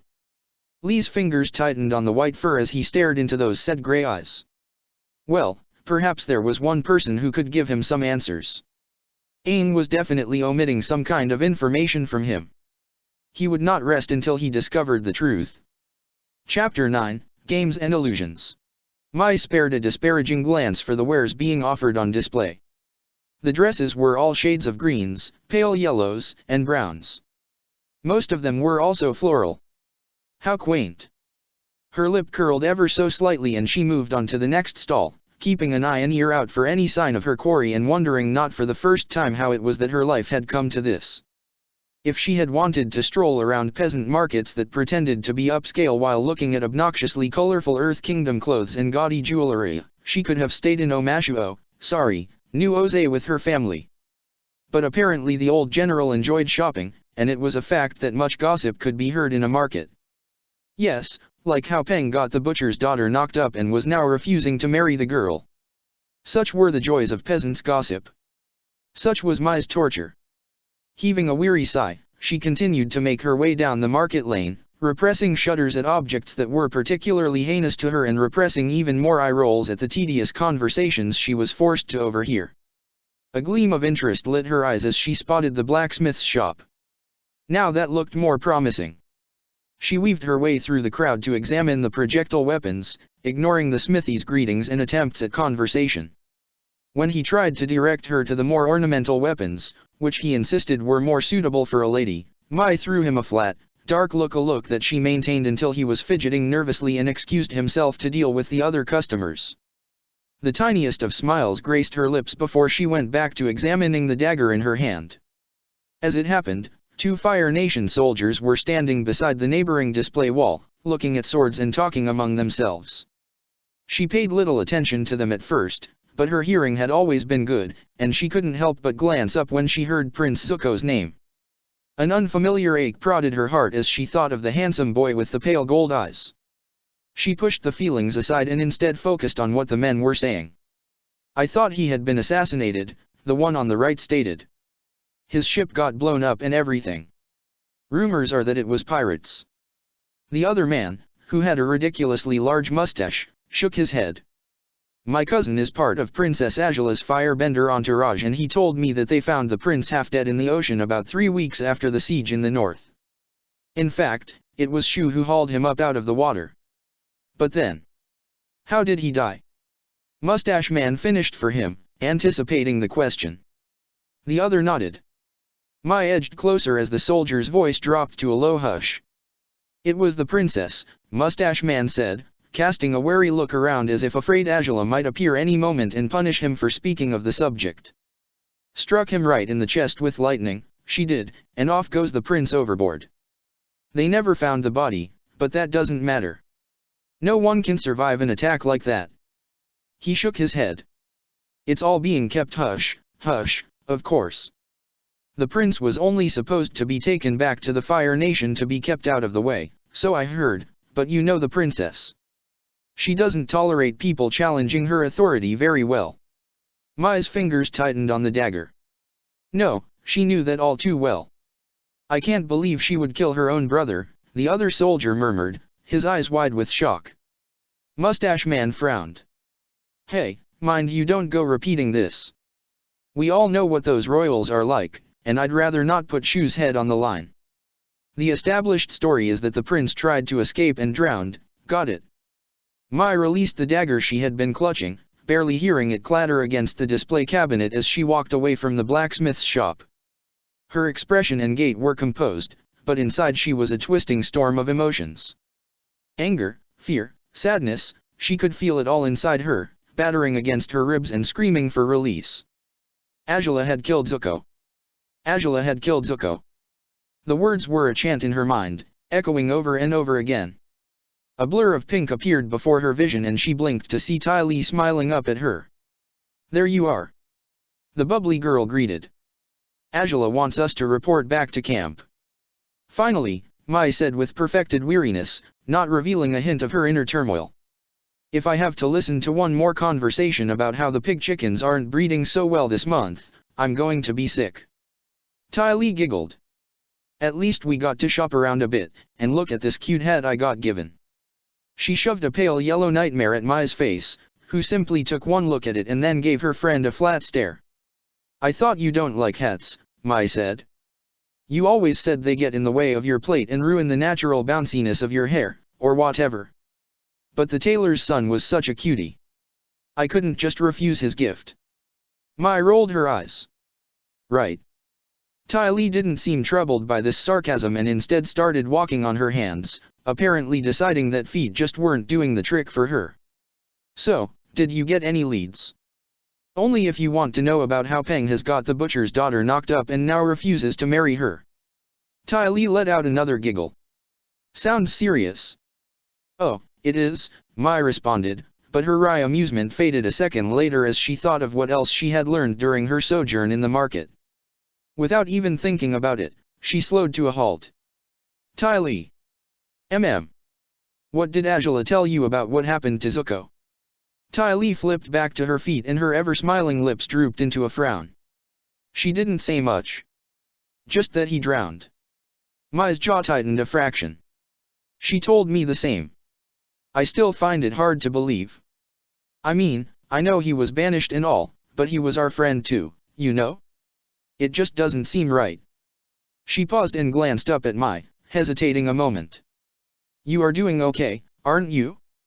I know we haven't really had a chance to talk about. I'm fine, Mai said in an expressionless voice.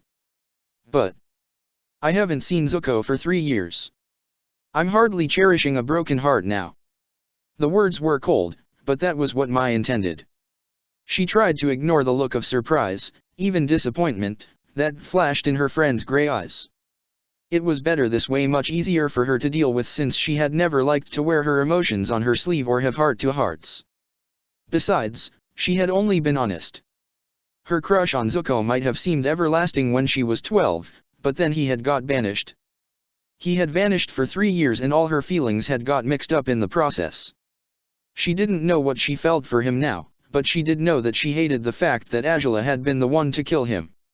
She hated the fact that Angela had lied to her. Come on, Mai said, striding ahead. Let's get back to camp. You know Angela doesn't like to be kept waiting.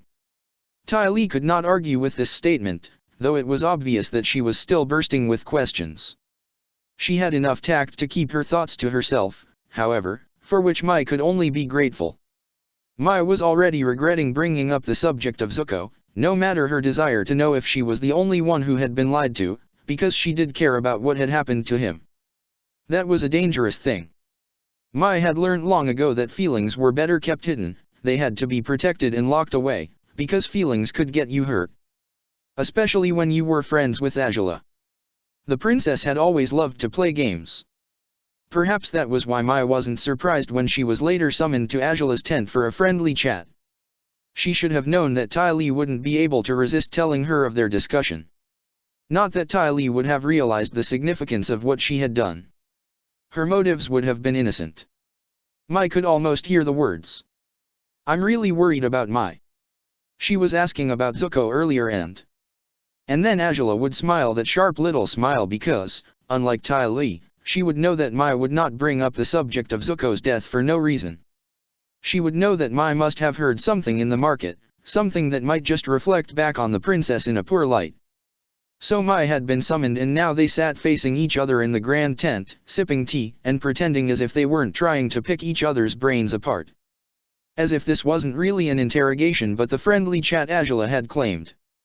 You know, Mai, Angela remarked, once the initial pleasantries were out of the way and it became obvious that Mai wasn't going to make the first move, I don't believe you gave me a full report of the information you gathered in the marketplace today, did you? Mai placed her teacup down on the table. I told you that I found no leads. That's the truth. Angela examined her fingernails.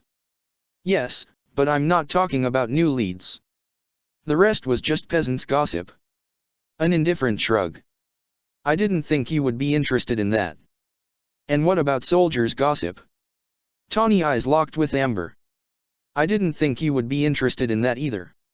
Angela smiled and relaxed back in her chair, crossing one leg over the other as she took another sip of her tea.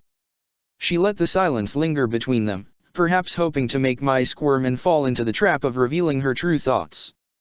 But Mai had been playing this game for a long time and she knew that she was not as cornered as Angela wanted her to think. As such, she simply picked up her cup and took a sip of her own tea, waiting for the next move to be made. She didn't have to wait long. "I'm surprised you haven't asked me yet," Angela said, watching her closely. "Asked you what?" "Whether it's true." Her voice was cold and precise. "Whether I actually killed my brother." "What difference does it make? He's dead now regardless." "You're right. He is dead." Angela went back to examining her nails. "Still, I admit that I thought you would show a bit more emotion than this. From what I remember, you used to be quite taken with poor little Zuzu." Mai gave another of her indifferent shrugs. "That was a long time ago. Your brother was banished and I heard he was later labeled a traitor to the Fire Nation before his death. Why should I care about him?" "Why indeed?" There was a pregnant pause. They were getting to the heart of the matter now, for Mai had known from the moment she had been summoned that this was not about whether Angela had killed Zuko or not, this was about discovering where Mai's loyalties lay. Just like it had always been between them. Just like it had been when Angela had suggested that Mai shouldn't trade Tom Tom for the Earthbender King, because Tom Tom was Mai's little brother, and Angela couldn't help but prod and push to see how far her friend's loyalty would go, even though any sane person could see that such tests were unfair and unnecessary. Even though they had both known that refusing would have meant even more complications for Mai. As Ty Lee could attest to after her circus act became a desperate struggle to survive. So Mai did not admit that hearing about Zuko's death had upset her. She did not admit that she didn't like the fact that Angela had killed him in what sounded like to be cold blood. She simply drank the last of her tea and placed the empty cup on the table. "Are we finished?" she asked with a weary sigh. "I know Zuko was your brother, but talking about dead people isn't exactly my idea of an interesting conversation." Angela's mouth curved into a sharp little smile. "Of course. I won't keep you up any longer. Good night, Mai." Mai stood and placed her palms together, giving a slight bow. "Good night, Princess Angela." When she finally left the tent, she was surprised to find that her hands were shaking. During her time spent in the Earth Kingdom, she had almost forgotten how draining Angela could be with her manipulation games, forgotten how much she had loathed and dreaded the endless tests. Mai had just remembered the good times that they had shared together. She'd remembered the freedom she had been given when Angela had forced her parents to realize that their daughter was an expert with projectile weapons and shouldn't have to hide her talents. But now those rose-tinted glasses were gone. Now Mai remembered exactly why Ty Lee had run away to join the circus, why she herself had been secretly relieved when the Fire Lord had given her father governorship over Omashu, or New Oze. Whatever. Maybe it had been boring living with her parents in that Earth Kingdom hellhole, but at least Mai had never been made to feel threatened simply for having a heart. At least she hadn't been forced to truly cover up her emotions for fear that they could be used against her. The worst part, however, was the knowledge that there was no way to take back her impulsive decision to join her friends. One did not refuse the princess of the Fire Nation, not unless one had a death sentence. Everyone was expendable to Angela, even her own brother, it seemed. By the time Mai reached the tent that she shared with Ty Lee, her hands were still shaking. Oh. Momo was chittering again. Lee glanced over the side of the saddle to where the lemur was looking and saw a large expanse of swampland below. He didn't understand why the swamp seemed to distress Momo, but then he also didn't understand why Momo enjoyed eating bugs. As such, Lee dismissed the matter and reclined against the saddle. He was careful not to lean too far back, not wanting a repeat of last time. His cheeks felt hot with shame just thinking about his little breakdown. He hated how the others seemed to be watching him all the time now, as if they were wondering when he was next going to have one of his crazy memory episodes, as Sokka called them. The boy is weak. He was lucky to even be born. Lee closed his eyes, blocking out the cruel, unfeeling voice that haunted his nightmares. He didn't realize that he had tensed up until a hand touched his arm. "Hey, are you all right?" He blinked. Katara knelt in front of him with a concerned expression on her face. No doubt she thought that he was about to fall off the saddle again. Because he was weak. because he just couldn't seem to keep it together. An angry, bitter swell of emotion bubbled inside him, and he shrugged off her touch and looked the other way.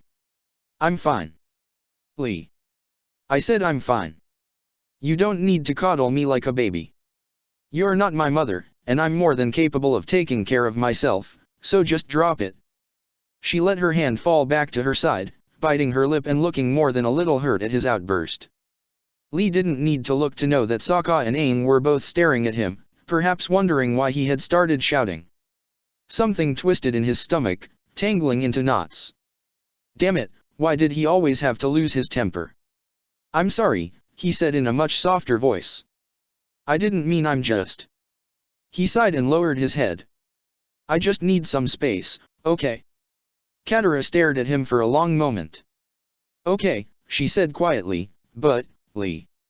He glanced up at her. I wasn't trying to coddle you. A faint smile curved her lips. I was just trying to be your friend. That's what we do. We look out for each other. Lee didn't know how to respond to that, so he nodded and went back to looking at the swampland. His averted face and posture stated that the conversation was over. Katara took the hint and retreated to the opposite corner of the saddle to resume reading her waterbending scrolls, though he could feel her gaze flickering towards him from time to time. A small breath escaped his lips. These people really were so impossible, so insistent on viewing him as a friend, as if they had known him for years instead of just a few days. It didn't make sense. They didn't make sense, but then. His gaze darted to Aang, who was perched on Appa's head. In his mind, he could see the clearing, see the blood stains on his hands from where he had healed Aang and the shy smile that had started it all. If we knew each other back then, do you think we could have been friends? Lee clenched his hands into fists. He had not got the chance to confront Aang yet about their real history together. In fact, it was almost as if Aang was avoiding him, not in the sense of refusing to speak, but getting a private conversation with him was like trying to capture the wind. No matter how much Lee tried, he was always left grasping at nothing. Somehow, he got the feeling that this wasn't a rare occurrence. It was in that moment that Lee realized they were descending at a rapid rate. Sokka glanced up from where he had been sharpening his machete. Hey, Aang, he called. Is there a reason you're taking us down? Aang said nothing, nor did he so much as twitch to show that he had heard. Lee and Sokka exchanged a confused glance. Aang. Sokka tried again, walking over to him. Why are you taking us down? It turned out that the swamp was calling to Aang, which everyone agreed was creepy. Things only got weirder when they tried to fly away and a tornado appeared. Of course it also chased them. Lee's hand slipped on the saddle and he was yanked up into the air, tugged this way and that. The wind was so powerful, so raw. He felt like he was going to be torn in two, but at last the tornado loosened its hold, tossing him aside like an unwanted rag doll. Then he was falling just like with Swa when he was a child, just like after he had been struck with lightning by the Fire Nation princess. Just like when a ship he had called home had exploded, plunging him into dark, icy waters. Lee's eyes widened as the memories rushed through his mind, flickering in a disorientating blur of images and voices. He tumbled through the veil of trees, welcomed into the swamp's murky embrace, but it was so hard to separate reality from memory. So hard to determine if he was falling past tree and vine or tumbling towards an expanse of blue. His last conscious thought was of an old man in Fire Nation robes leaning over him, telling him that everything was going to be alright. Oh. He's not here, Katara said, heading back to regroup with the boys. Aang ran his hands over his head. He has to be here somewhere. Maybe if we just... Sokka gripped his arm, pulling him to a halt. Aang, we've already searched everywhere. Lee isn't here. I know you're worried, but we're just going to be wasting our time if we stick around this area any longer. Maybe he's with Appa and Momo. Maybe, Aang said, but that didn't stop him from feeling anxious. Zuko, or Lee as he now had to call him, had seemed a bit fragile and on edge ever since that weird breakdown during the fight in Omashu. Put simply, Aang was worried. Worried that Zuko might be alone and hurt somewhere, worried that the memories were returning, worried that he was about to lose his friend all over again. Not that Aang had ever truly got his friend back. It was something that he had realized while sitting with Lee in that meadow. Zuko had been right next to him, but Lee did not remember saving Aang from Pahuai's stronghold. Lee did not remember stopping flames from burning through tender flesh, nor comforting a boy who had hurt a friend with a reckless display of firebending. Lee did not remember fighting side by side against Zhao or telling him that he just wanted to go home. All Lee could remember was an offer of friendship, but that meant nothing without the history that had led to that point. That meant nothing without the Fire Nation prince who had hunted Aang all over the world. It was a cruel twist of irony. All Aang had wanted was another chance with Zuko, a clean slate to forget the anger and tears that had been their parting at the North Pole, but instead Aang had got this cheap copy of his friend. Because Lee was not Zuko. He could never be Zuko, and though he wore the mask of the Blue Spirit, he was no Maski either. Perhaps it was Aang's punishment for lying all of those times, for every omission of the truth. Aang didn't know. All he knew was that it made him sad and worried and so uncertain of what to do. He just wanted to stop pretending. He just wanted his friend back. But all he had was Lee. Aang. He blinked and saw Katara looking at him in concern. "You okay?" she asked. Aang nodded. "Yeah. Let's go find the others." Oh. Lee groaned and opened his eyes. A tilted view of trees and bushes greeted his vision. He winced and pushed himself to his knees, feeling his body protest in pain. No doubt many tree branches had tried to cushion his fall and scratched and bruised him along the way, but the fact that he was soaking wet did surprise him, since he had woken up on the marshy bank and not in the water. His heart quickened at the thought that perhaps he was not alone, but a quick survey of the clearing revealed no sign of another person. Nothing but trees and plants and swamp. Frowning, he got to his feet and made sure that he had everything he needed. Deo swords were still strapped to his back and he could feel his dagger tucked into its usual place in his boot. Good. His mask was covering his face, and stunk like swamp. Ugh. He pulled it off and let the excess bits of water trickle out from beneath the mask, then slipped the disguise back over his head. He might be alone for now, but there was no saying when he would run into the others. Best not to take his chances. Lastly, he checked the inside of his tunic for the Pai Sho tile, note, and water flask. All were still in place, though the note was so bedraggled and faded that the words were barely legible. His eyes narrowed on the tile as a flicker of memory teased at his thoughts. He flipped the tile over on his palm, examining the flower etched onto the other side. "A white lotus," he murmured. Once again, the image of the old man in the Fire Nation robes flickered in his mind, except this time the man was sitting at a table with a Pai Sho board set up on top. "It seems I've lost my lotus tile." Lotus tile. For my Pai Sho game. Most people think the lotus tile insignificant, but it is essential for the unusual strategy that I employ. Lee sucked in a sharp breath and stared at the tile resting on his palm as if seeing it for the first time. Bits and pieces of memory were at last beginning to connect together, but then something gave a loud screech from deep within the trees, shaking him from his thoughts. The moment was gone. He grunted in frustration and stuffed the tile back inside his tunic. He would have to ponder over the matter later. Right now, he just needed to focus on getting out of this swamp. Oh. Lee let out a hiss as his foot slid into a particularly boggy part of the swamp. Spirits, he hated this place. The vines and trees impeded his path while bubbles of swamp gas that stunk like dead things mixed with mud got into his nostrils and mouth, practically choking him on the fumes. By the time the sky had darkened, though it was difficult to tell with the veil of trees overhead, a thick fog had set in and he was wishing that he could hurry up and find the others so that he could get the hell out of this place. That was when he saw the boy emerging from the mist. It was like watching a wraith form from wisps of color, blending to form a blur of red and black. Yet there was no denying the boy's physical presence or that he was advancing to where Lee was standing. Without a second thought, Lee unsheathed his dual Deo swords and held them out in an offensive stance. "Who are you?" he demanded. "Are you the one who's been following me?" It was the only explanation for why he felt like he was being watched all the time, but the boy offered him no answer and continued to close the distance between them in slow, steady steps, becoming more visible until even the mist could not obscure his youthful features. Lee's heart thumped against his ribs and he swallowed, tightening his grip on his swords. Something wasn't right here. "Answer me," he yelled, taking a half step forward. The boy paused, pale gold eyes locking with pale gold. Lee felt his blood go cold even as all the air seemed to vanish from his lungs.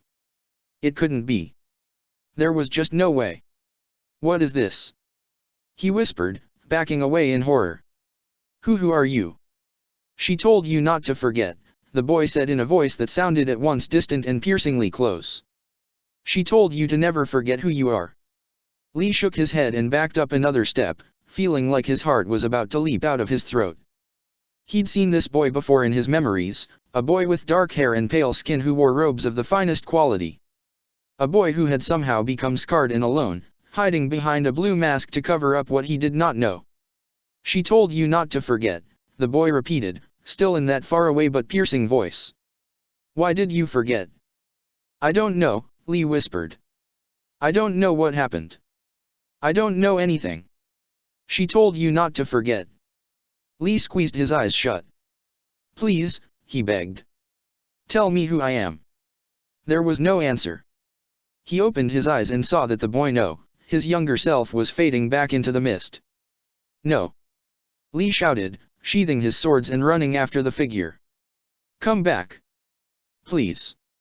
His heart pounded as he ran, but his past self did not wait for him and soon Lee was just stumbling alone through the fog, tripping over tree roots and grazing his palms on sharp rocks.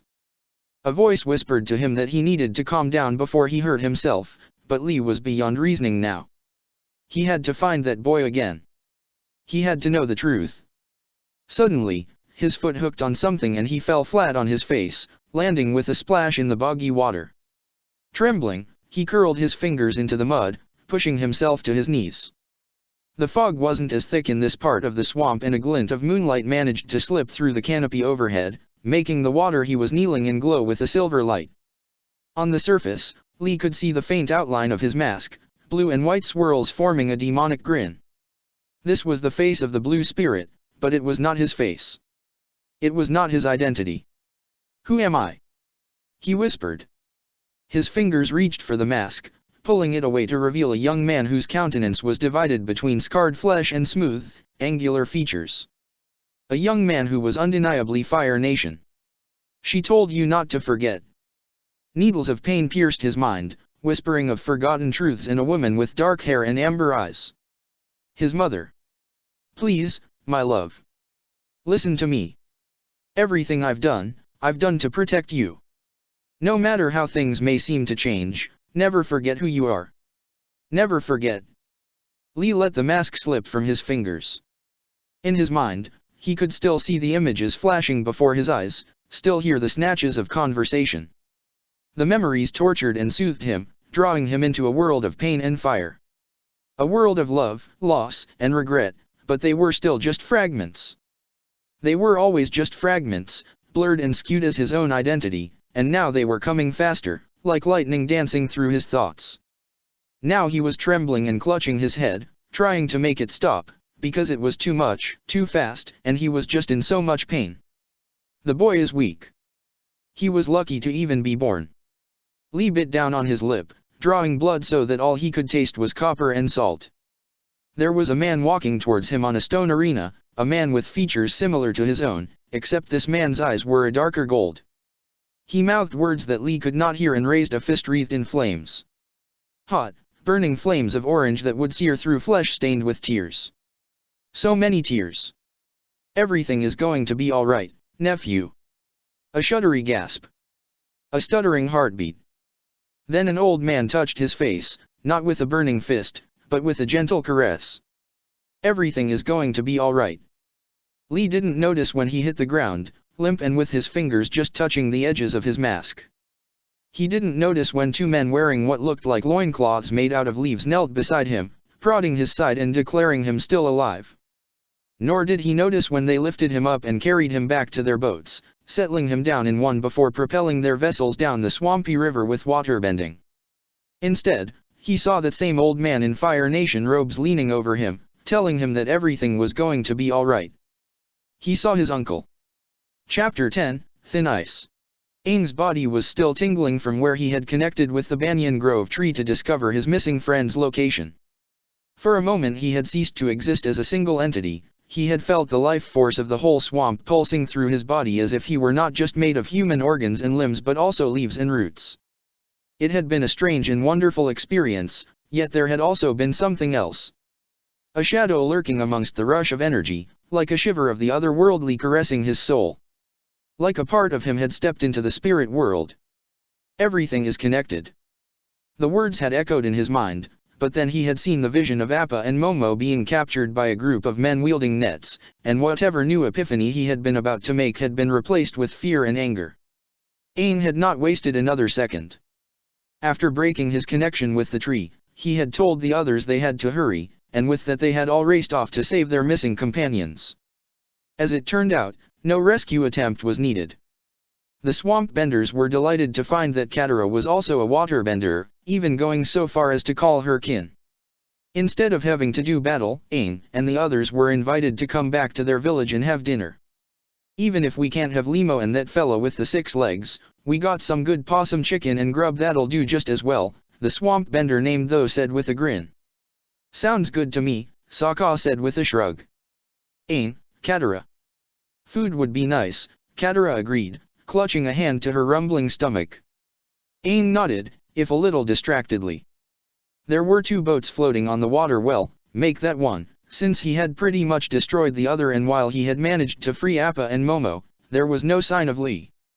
Not even a hint. He turned to Tho. We're still missing one of our friends. You haven't seen him, have you? He wears a blue spirit mask and... Oh, you mean that scarred boy? Do interjected. Found him back yonder.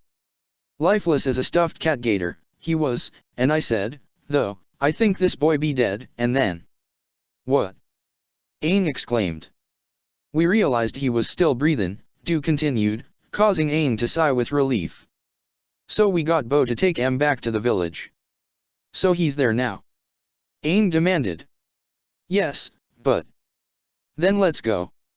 Do and Tho exchanged a glance, then just shrugged and told everyone to hop aboard that big fellow with the 6 legs so they could follow, since there wasn't enough room on the boat.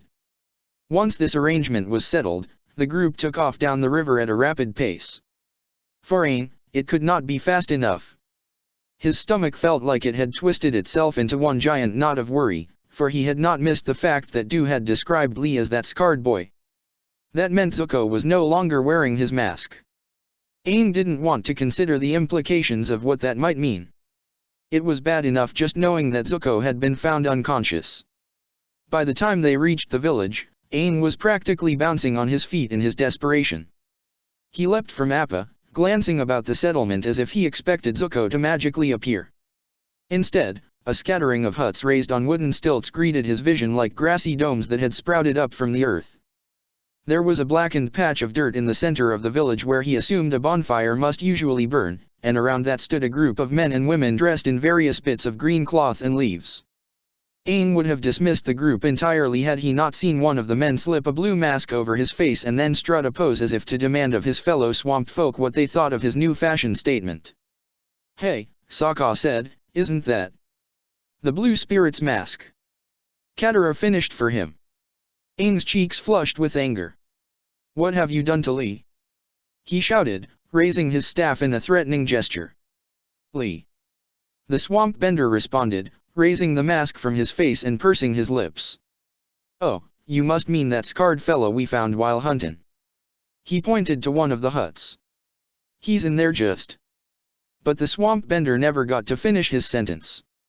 1 second Aang was standing there with his staff raised, the next he was a blur of orange that was rushing forward to snatch the mask before darting inside the hut, too fast for anyone to follow. Aang inhaled sharply as he glanced around the shadowed room, heart thudding against his ribs. He spotted Zuko asleep on a bed of leaves, and exhaled in relief. Lee, Aang said, kneeling beside him and giving him a gentle shake. Lee, wake up. Zuko's head lolled to the side, showing only the twisted, scarred part of his face. His eyes remained shut. Aang's brow creased. Come on, Lee. Don't do this to me again. You have to snap out of. Everything okay? Aang froze.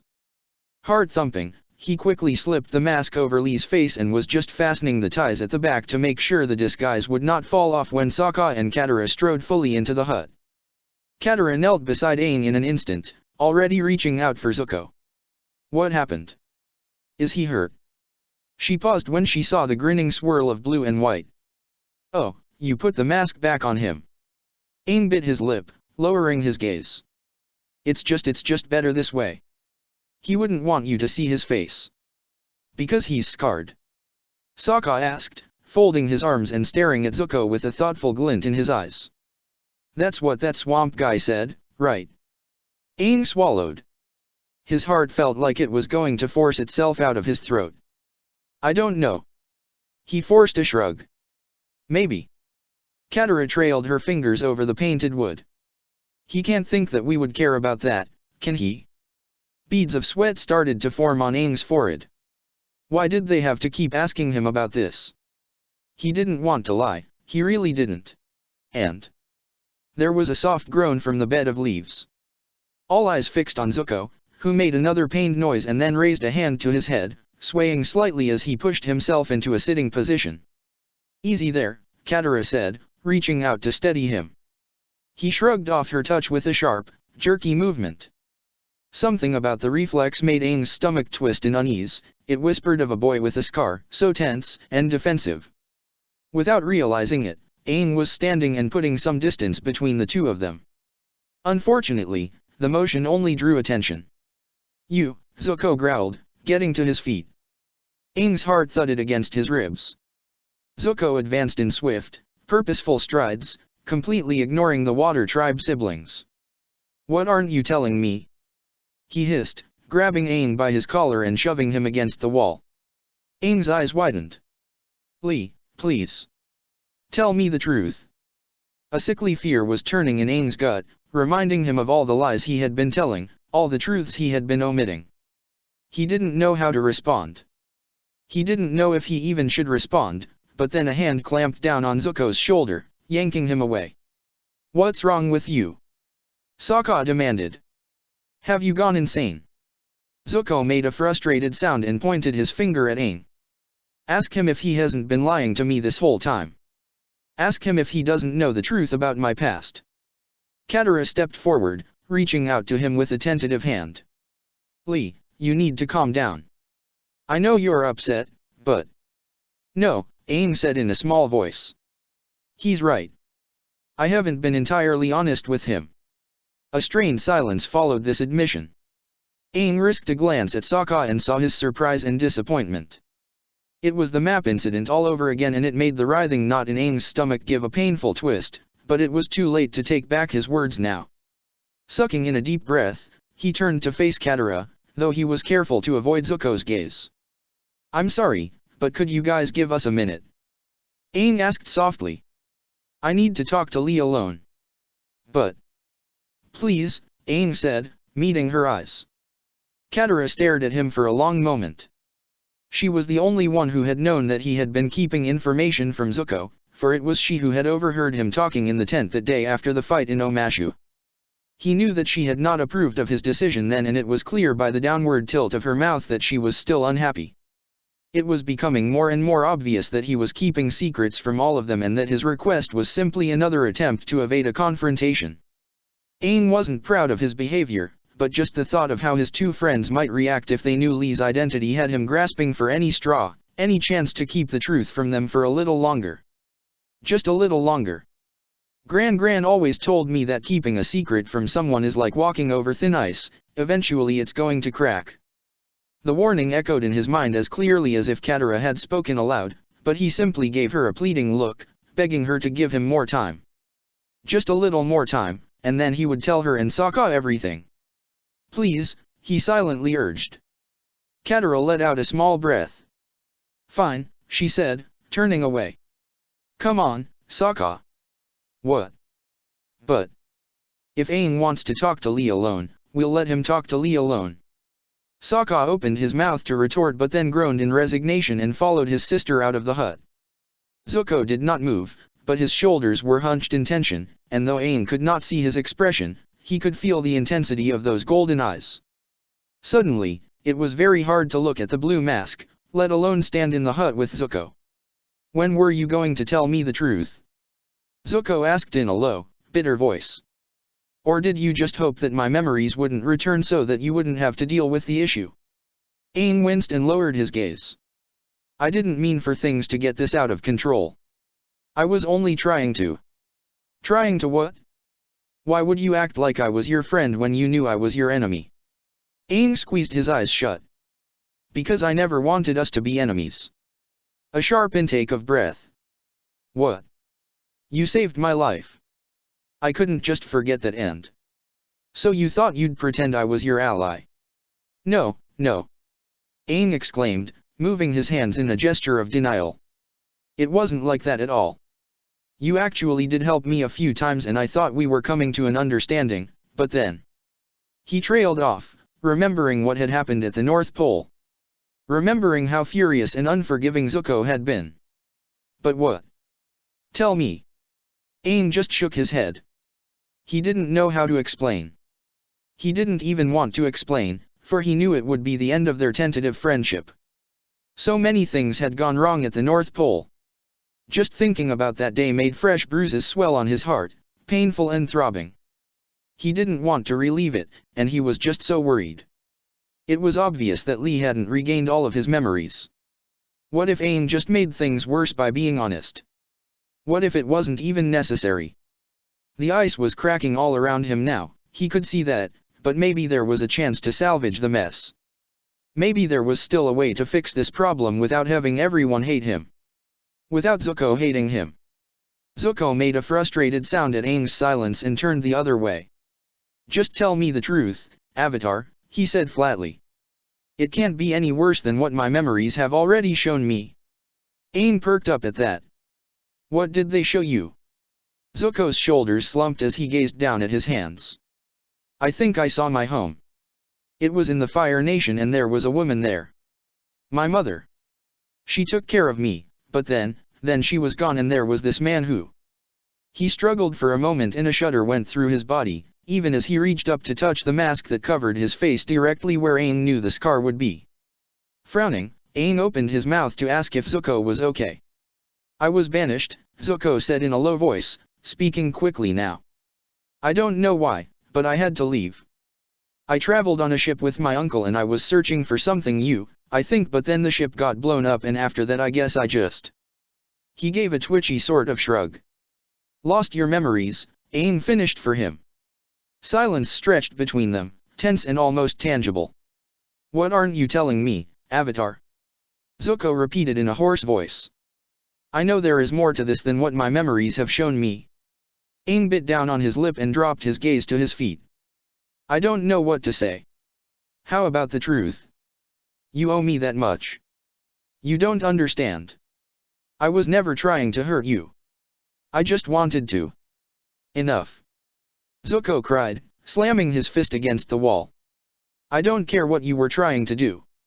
Just stop skirting the issue for once in your life and tell me what you know about my past. Why was I searching for you? Do you know my real name? Do you know who I was before I became the Blue Spirit? He stepped forward, grabbing Aang by the shoulders. Tell me. Aang just shook his head and continued to stare at the ground, feeling a burning lump choke his throat. He could hear Lee's harsh breathing, feel the bruising fingers digging into his bones, but it was all a blur to his mind. He was just so confused, so trapped, so unbearably sad. All he had to do was tell the truth, but it was the truth that would destroy everything he had hoped to gain, understanding, trust, friendship. Zuko straightened to his full height, letting his hands slip away from Aang's shoulders. I don't believe this, he said with a bitter laugh. You're not going to tell me, are you? You don't know what you're asking of me, Aang whispered, still not raising his face. You don't know what this would mean for you. For all of us. It's my life. You don't have the right to deny me that knowledge. With that, Zuko wrenched the mask away from his face and threw it on the ground.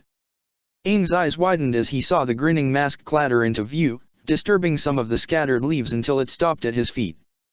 What are you doing? Aang asked, looking up at the older boy, the scruffy-haired boy whose scar was now displayed for all to see. I've had enough, Zuko said grimly. No more lies. No more pretend. If you won't tell me who I am, maybe someone else will. No, wait. Aang cried, clutching his hymn. You don't know what you're doing. You don't know the danger you'll be putting yourself in. Then tell me. Zuko retorted, wrenching his arm free. Aang blinked away the sting of tears. I can't. Then I'm going. No. Aang lurched forward again, gripping one of Zuko's hands in both of his own. Please, just wait. Just give me more time. More time for what? So you can come up with another lie. That isn't I'm not. Aang gave a despairing sigh and let go of him. Look, pretty much everyone in the Earth Kingdom sees you as an enemy, and that includes Sokka and Katara. If you go out there, they might. Try to kill me? Aang swallowed. Maybe, but they might not if I can talk to them first. Zuko raised his eyebrow. Right. I suppose I'm just supposed to be content and wait until you're ready to be honest with me while you try to smooth things over with your friends. Exactly. Aang said, relieved that he was finally catching on. Don't be ridiculous. But I'm not an idiot, Avatar. I won't let you trick me into following you around again. I'm not trying to trick you. I'm just Aang groaned and clutched his hands to his head. Look, I know I can make this work. Please, just trust me. Just give me more time and I promise I'll tell you everything I know. Just let me get us all out of the swamp first. Zuko narrowed his eyes. Why should I trust you? You haven't exactly been honest with me so far. Maybe I shouldn't have pretended that I didn't know more about your identity, but I'm trying to make things right now. I just need more time. He picked up the blue mask from the floor and offered it to Zuko. Just give me a chance. Please. Zuko stared at him for a long moment, then just sighed and slipped the mask back over his face. He strode out of the hut without a further word. Aang tried to ignore the bitter taste that filled his mouth. He'd got what he wanted, he'd got more time, but he knew the ice under his feet had already cracked. The question now was whether he would simply drown in his lies or if he would manage to make it back to the surface. Somehow, he already felt like he was sinking. Oh. The bonfire flared brightly against the night sky, illuminating the group huddled around it with an orange glow. It should have been a cozy scene, a friendly scene, but a whisper of tension lingered between Aang and his traveling companions. It was impossible for any of them to truly relax. Zuko was the most reserved, sitting apart from the rest of them in the shadows. The white paint on his mask flickered oddly in the firelight, but he didn't say a word, nor did he bother to eat any of the food. Aang frowned and stared at his own meal, roasted bug on a stick. He sighed and handed the food to Momo, who ate the crunchy insect happily. Apparently, swamp people didn't make meals that were vegetarian-friendly. It was all possum chicken and oversized bugs. He repressed another sigh and rested his chin on his hands, watching the flames twist and dance. Dimly, he was aware of Katara and Sokka talking to the swamp folk about the South Pole and different styles of waterbending. He was about to tune the conversation out entirely when the siblings moved on to discussing whether anything strange had been happening in the swamp. What about our visions? Katara asked. I told you, Sokka responded. We were hungry. He held up his half-eaten insect. I'm eating a giant bug. But what about when the tree showed me where Appa and Momo were? Aang asked, curious to know what the logic-driven boy would think. Sokka waved his hand airily. That's Avatar stuff. That doesn't count. He glanced at Hugh. The only thing I can't figure out is how you made that tornado that sucked us down. Hugh shook his head. I can't do anything like that. I just bend the water in the plants. It was an airbender. Everyone turned to look at Zuko, who had stood up from his spot in the shadows and was now walking towards them. That's not possible, Sokka said, casting a cautious look at Aang. The airbenders were all wiped out. Aang is the last one. Zuko folded his arms across his chest. That tornado came out of nowhere and we all saw the way it moved. It followed us even though we sped up and flew away from its likely path. Only an airbender can do that. Aang swallowed, conscious of the way his heart pounded like a frantic drum in his chest. Do you think it's possible? Do you think there could be more airbenders? It's the only logical explanation. Hugh rubbed his chin. I don't know about there being any airbenders in the swamp, but there is something you might want to see. Intrigued, the four, along with Momo, followed the swamp bender back to the banyan grove tree's trunk. Instead of going up to the surface, like they had before, he took them down into a tunnel hidden beneath the bared roots. Aang gasped when he saw the stone door carved into the wood and surrounding dirt. Its surface was bare except for 3 tubes that connected to 2 horn-like shapes at the end. All it needed was the symbol of the air nomads and it would be identical to the doors he had seen in the southern and northern air temples. What is this? Aang whispered. Hugh tapped a hand against the stone. There are lots of stories about this here door. Some say that, about 100 years ago, some people came to the swamp seeking refuge and made a home for themselves beyond this wall. Others say this is the door to the spirit world. He shrugged. All I know is that this here is the heart of the banyan grove tree and there don't be anyone in our tribe who can make material like this. He tapped the stone again. Can you open it? Katara asked Aang in a hushed voice. Aang took a step forward. There's only one way to find out. Closing his eyes, he sucked in a deep breath and exhaled, pushing out with his hands to create 2 gusts of wind that shot into the horns. A loud humming sound echoed around them as the air rushed through the tubes, like the drone of 100 voices, and it only got louder as the 3 locks were released from the pressure. Then the stone started to part, grating and groaning as it revealed a darkened room, and overwhelming them with the musty scent of the forgotten. Aang coughed and took another step forward, then hesitated. What if there was nothing in there? What if there was? He didn't know how to feel about either situation. Katara slipped her hand in his, telling him in a wordless gesture that she would be right there with him. Bolstered, he inhaled another deep breath and, hand in hand, they walked into the cave. Sokka followed closely behind, carrying a flaming torch for light. Zuko, Momo, and Hugh trailed at the rear. No one said a word, conscious of the significance of what they were doing. This could be the last air nomad sanctuary in the world, perhaps their only chance to find another airbender, and it was empty, Aang said in flat voice, releasing Katara's hand and staring around the room. There's no one here. Just abandoned beds and air nomad robes. Katara pulled him into a hug. I'm sorry, Aang. He barely returned the gesture. It was the Southern Air Temple all over again and it just made him feel dead inside. Sokka swept the torch around, letting the light reach right into the corners. Doesn't look like anyone has been here for a long hey, a chest. Aang and Katara exchanged a hopeful glance and rushed after Sokka, who was now kneeling in front of the box with Momo chirruping at his side. Sokka thrust the torch at his sister, who took it from him, and then he tugged at the lid. And tugged. And then finally resorted to clamping it between his knees and pulling with all his might. I think it's locked, Katara observed. I know that. Sokka panted and slumped down on his backside. I was just seeing if I could get it open. Maybe there's a key around here somewhere, Aang muttered. He snatched the torch from Katara and began to search the cave.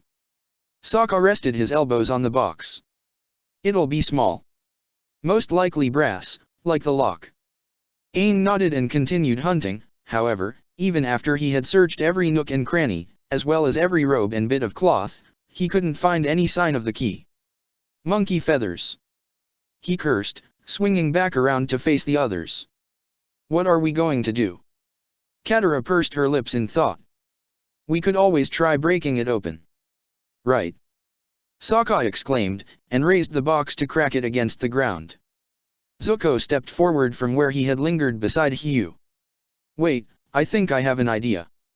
Aang chewed on his lip as Zuko knelt and took the box from Sokka. For a wild moment, he wondered if Zuko was going to firebend, not that the thought bothered him so much just then if it meant opening the chest, but instead Zuko pulled a dagger out from his boot and slid the tip into the keyhole. Of course.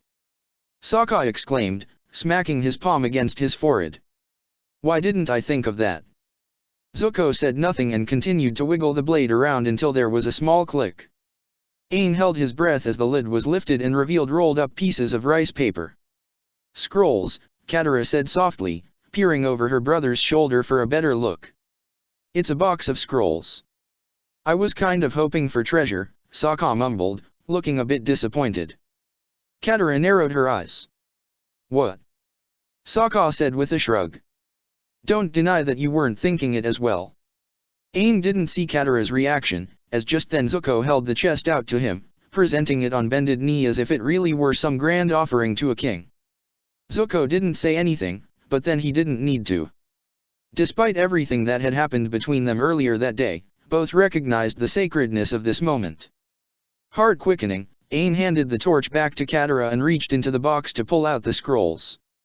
They were thin and bound together with an orange ribbon, but being sealed away in the chest had stopped the rice paper from decaying and crumbling apart. Whatever was written on this legacy of the air nomads would still be legible. His hand trembled slightly as he undid the tie and unfurled one of the scrolls. "I need more light," he whispered. Katara moved closer with the torch, as did everyone else. Even Hugh and Momo seemed curious to know what the scrolls had to say, though, judging by the creases on each of their brows, it was unlikely that either could understand the characters that had been drawn onto the paper in graceful strokes of ink. Not that Aang paid much attention to the others. The moment he had started to read what turned out to be a personal record of an air nomad named Tenzin, it was as if the rest of the world had ceased to exist. He read about how Tenzin and a group of air nomads had heard rumors that the Fire Nation was going to attack on the day of the comet, how they fled with their young airbenders in training, knowing that they stood no chance against such a force. "It was for the children," Tenzin wrote. "I couldn't just let them die, even though it pained me to abandon my brothers and sisters in the temples. In these little ones was our hope for the future. The hope of all air nomads. They had to survive." Aang felt something prickle in his eyes, and the characters blurred in and out of focus. He wiped away his tears with an impatient rub of his hand and continued to read. He learned that Tenzin eventually took his group of refugees to the swamp where they thought the Fire Nation army wouldn't think to look for them. The swamp people welcomed them with open arms. However, just in case the firebenders should come searching, the air nomads built a home at the base of the banyan grove tree, hoping that the hallowed ground would give them further protection. "But it was all for nothing," Tenzin wrote. "We are people of freedom and spirit. We were not meant to be like the badger moles who burrow deep into the ground, content to be shut away and live in darkness." "No," Aang whispered as he reached the end of the account, bile rising in his throat. "What?" Sokka asked. "What do the scrolls say?" "They lost their bending," Aang answered in a hoarse voice, but to him it sounded like someone else was speaking. "Every one of them. Even the children. Their bending just vanished." "But how?" Katara asked, taking the scrolls from Aang and scanning the lines. "How can someone just lose their bending? I know that girl in pink managed to stop mine for a while, but it still came back." "Airbenders have built their lives upon the expression of freedom," Aang explained. "The design of the temples, the way we love the skies because it has no boundaries. Freedom is everything to us. It's who we are. It's what fuels your bending," Zuko said softly. Aang nodded. "So when the air nomads were forced into hiding and couldn't fly or bend like they used to, it crushed their spirits. It made them lose their ability to bend," Sokka finished in a grim voice. Katara wrapped her arms tightly around herself. "That's awful. To lose your bending would be like losing a part of yourself." Aang stared around the small cave, wondering how it must have felt for the group of air nomads to be trapped within these four walls and slowly feel their bending get sucked away. He wondered if that was why they had ultimately decided to give up the air nomad way of life, choosing instead to become part of the swamp tribe or leaving to make a new life for themselves in other parts of the Earth Kingdom. They must have been desperate for any kind of freedom, but it still wouldn't have been enough. None of it would have been enough, because there were no sky bison to ride and no winds to carry them high above the clouds. Something hot rolled down Aang's cheek. So he really was all alone. Even if there were other air nomads out there, or even just descendants of the surviving airbender children, they probably wouldn't be able to bend. They would no longer understand, because they had all lost their spirit. The Fire Nation had indeed destroyed the airbenders, whether through fire or the slow death of suffocation and repression. "This is a tragic end indeed," Hugh observed in his slow, calming voice.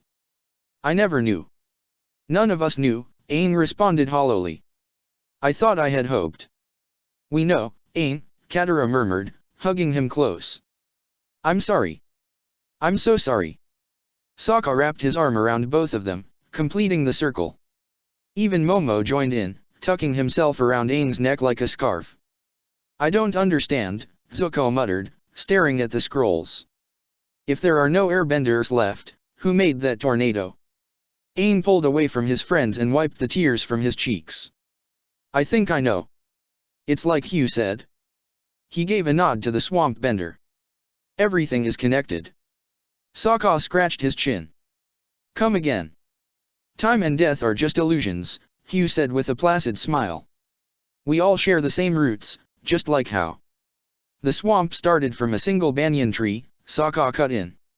Yeah, we've heard all this before. That still doesn't tell me what Aang meant. He narrowed his eyes. And please don't tell me that the tree has learned to airbend because of the air nomads who used to live here, because I think my brain just might implode even trying to comprehend how that works. Aang couldn't help but laugh, despite the ache that continued to bruise his heart. Not exactly, Sokka. What I meant was that even though we're all connected in some way, the connection goes even deeper with the banyan grove tree. I can't believe I didn't realize it sooner, because I got the same feeling when I stepped into the spirit oasis and looked into the water with the circling koi fish. Zuko gave a twitch, but it was Katara who spoke. What about the spirit oasis? She asked. And what does that have to do with the swamp? This isn't just a really big tree, Aang explained. It's a portal to the spirit world, perhaps the very first to be created. People feel closer to those who have died here because the spirits are closer. Sokka rubbed the base of his neck. So, does that mean the tree learned to airbend? Hugh stepped forward. I think you'll find it was the spirits of the air nomads using what power they have left to summon your friend here to the banyan grove tree. I believe they wanted the Avatar to find this place, and to help him find an earthbending teacher. He's right, you know, a much older voice murmured in Aang's ear. Aang turned, almost stumbling backwards as he saw the old man standing beside him, looking very blue and transparent. Avatar Roku! He exclaimed. The others shot Aang a surprised glance. They can't see or hear me, Roku said, while Sokka and Katara proceeded to ask Aang what he was talking about. The divide between the two worlds might be at its thinnest here, but I still cannot make myself physically known to anyone but the Avatar except on the day of a solstice.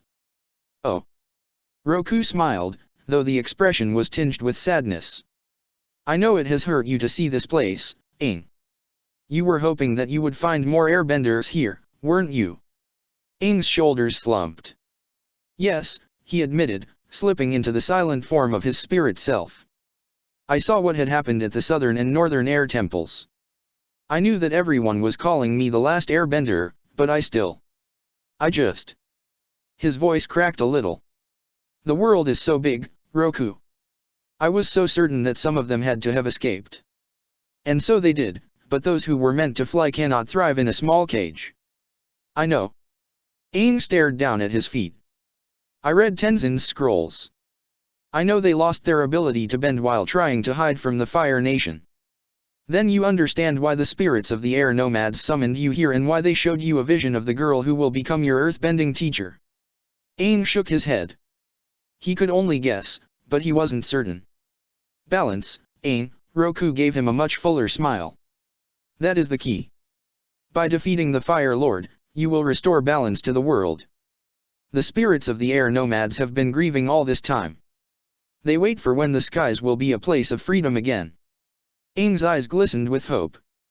He had finally caught on to what Roku was saying, as well as what Tenzin and the other air nomads had tried to tell him by bringing him to their old sanctuary. If I defeat the Fire Lord, he said quietly, new airbenders will be born, won't they?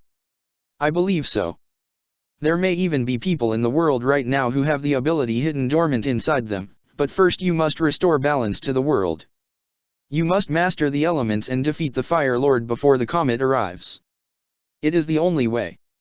Aang opened his eyes and joined his spirit with his body, letting the transparent form of his past life fade away. I understand, he said aloud. Sokka stared at him with his mouth hanging open. what just happened? You said Avatar Roku's name and then you went all glowy. It's nothing. Aang's mouth curved into a faint smile. I just finally got the message, that's all. Oh. Saying goodbye to the swamp folk turned out to be harder than Aang expected. There were many, like Hugh, who had grey eyes, people who could be descendants of the air nomads who had chosen to live in the swamp, even though their mannerisms and attire suggested otherwise. Yet even as Hugh invited Aang and the others to stay for the night, Aang knew that they had to keep moving. For one thing, he was getting really hungry. For another, it just felt like the weight of the dead air nomads was pressing down on him the longer he stayed, urging him to leave and search for the girl he saw in his vision. So he and his companions once more piled on top of Appa, and with a soft yip, they were taking off into the sky, leaving the swamp and its truths and illusions behind. Katara and Sokka quickly settled into their usual routine of light teasing and conversation, but Aang noticed that Zuko had once more become distant, retreating into his corner on the saddle and not saying a word to anyone. The sanctuary might have soothed some of Aang's troubles, even though it had also hurt to learn that he was truly alone, but it had not helped Zuko. There was only one thing that could help Zuko. It's my life. You don't have the right to deny me that knowledge. Aang hunched into himself, turning his back on Zuko as if by doing so he could somehow block out the voice that hissed in his mind. He would tell him the truth. Just not yet. So much had already happened, and he still hadn't figured out what he was going to say to Sokka and Katara. No, it was best just to wait. Maybe later he could talk to them. First he just needed to find a place for them to camp for the night and some vegetarian-friendly food. I just need more time. Just a little more time. He was still repeating the mantra to himself when he curled up in the tent beside Katara and drifted off to sleep. Oh. Sokka was not known for being a light sleeper. Once his eyes had shut and the snores started, he was likely to stay that way until someone prodded him with a stick or yelled in his ear. As such, he was most disgruntled when his eyelashes gave a flutter and he found himself staring up at the darkened canvas of their tent and listening to his sister and Aang breathe. So much for getting a good night's rest away from the croaking noisiness of the swamp. He sat up in his sleeping bag, wondering if Momo had jumped on his stomach or tried reaching into his mouth again. A quick survey of the tent revealed the lemur tucked up like a fuzzy ball with ears not far from Aang, which meant that it was something else that had woken Sokka. That was when he noticed that Lee's bag and blanket were gone. Frowning, he got quietly to his feet and made his way out of the tent. He spotted Lee sitting by the smoldering embers of the campfire and examining something in his hand. A closer look showed the white shimmer of a blade glinting in the moonlight. It was the dagger Lee had used to open the chest. That's a nice dagger, Sokka observed. It was a gift from my uncle. It's the only thing I really have left from my past. Sokka took a seat next to him. Can I have a look? Lee handed it over without a word. He seemed content to just stare at the embers, lost in his own thoughts. A crease formed on Sokka's brow. He glanced at the dagger now resting on his palms. It was beautifully crafted with a black hilt that only emphasized the pearl-like color of the blade.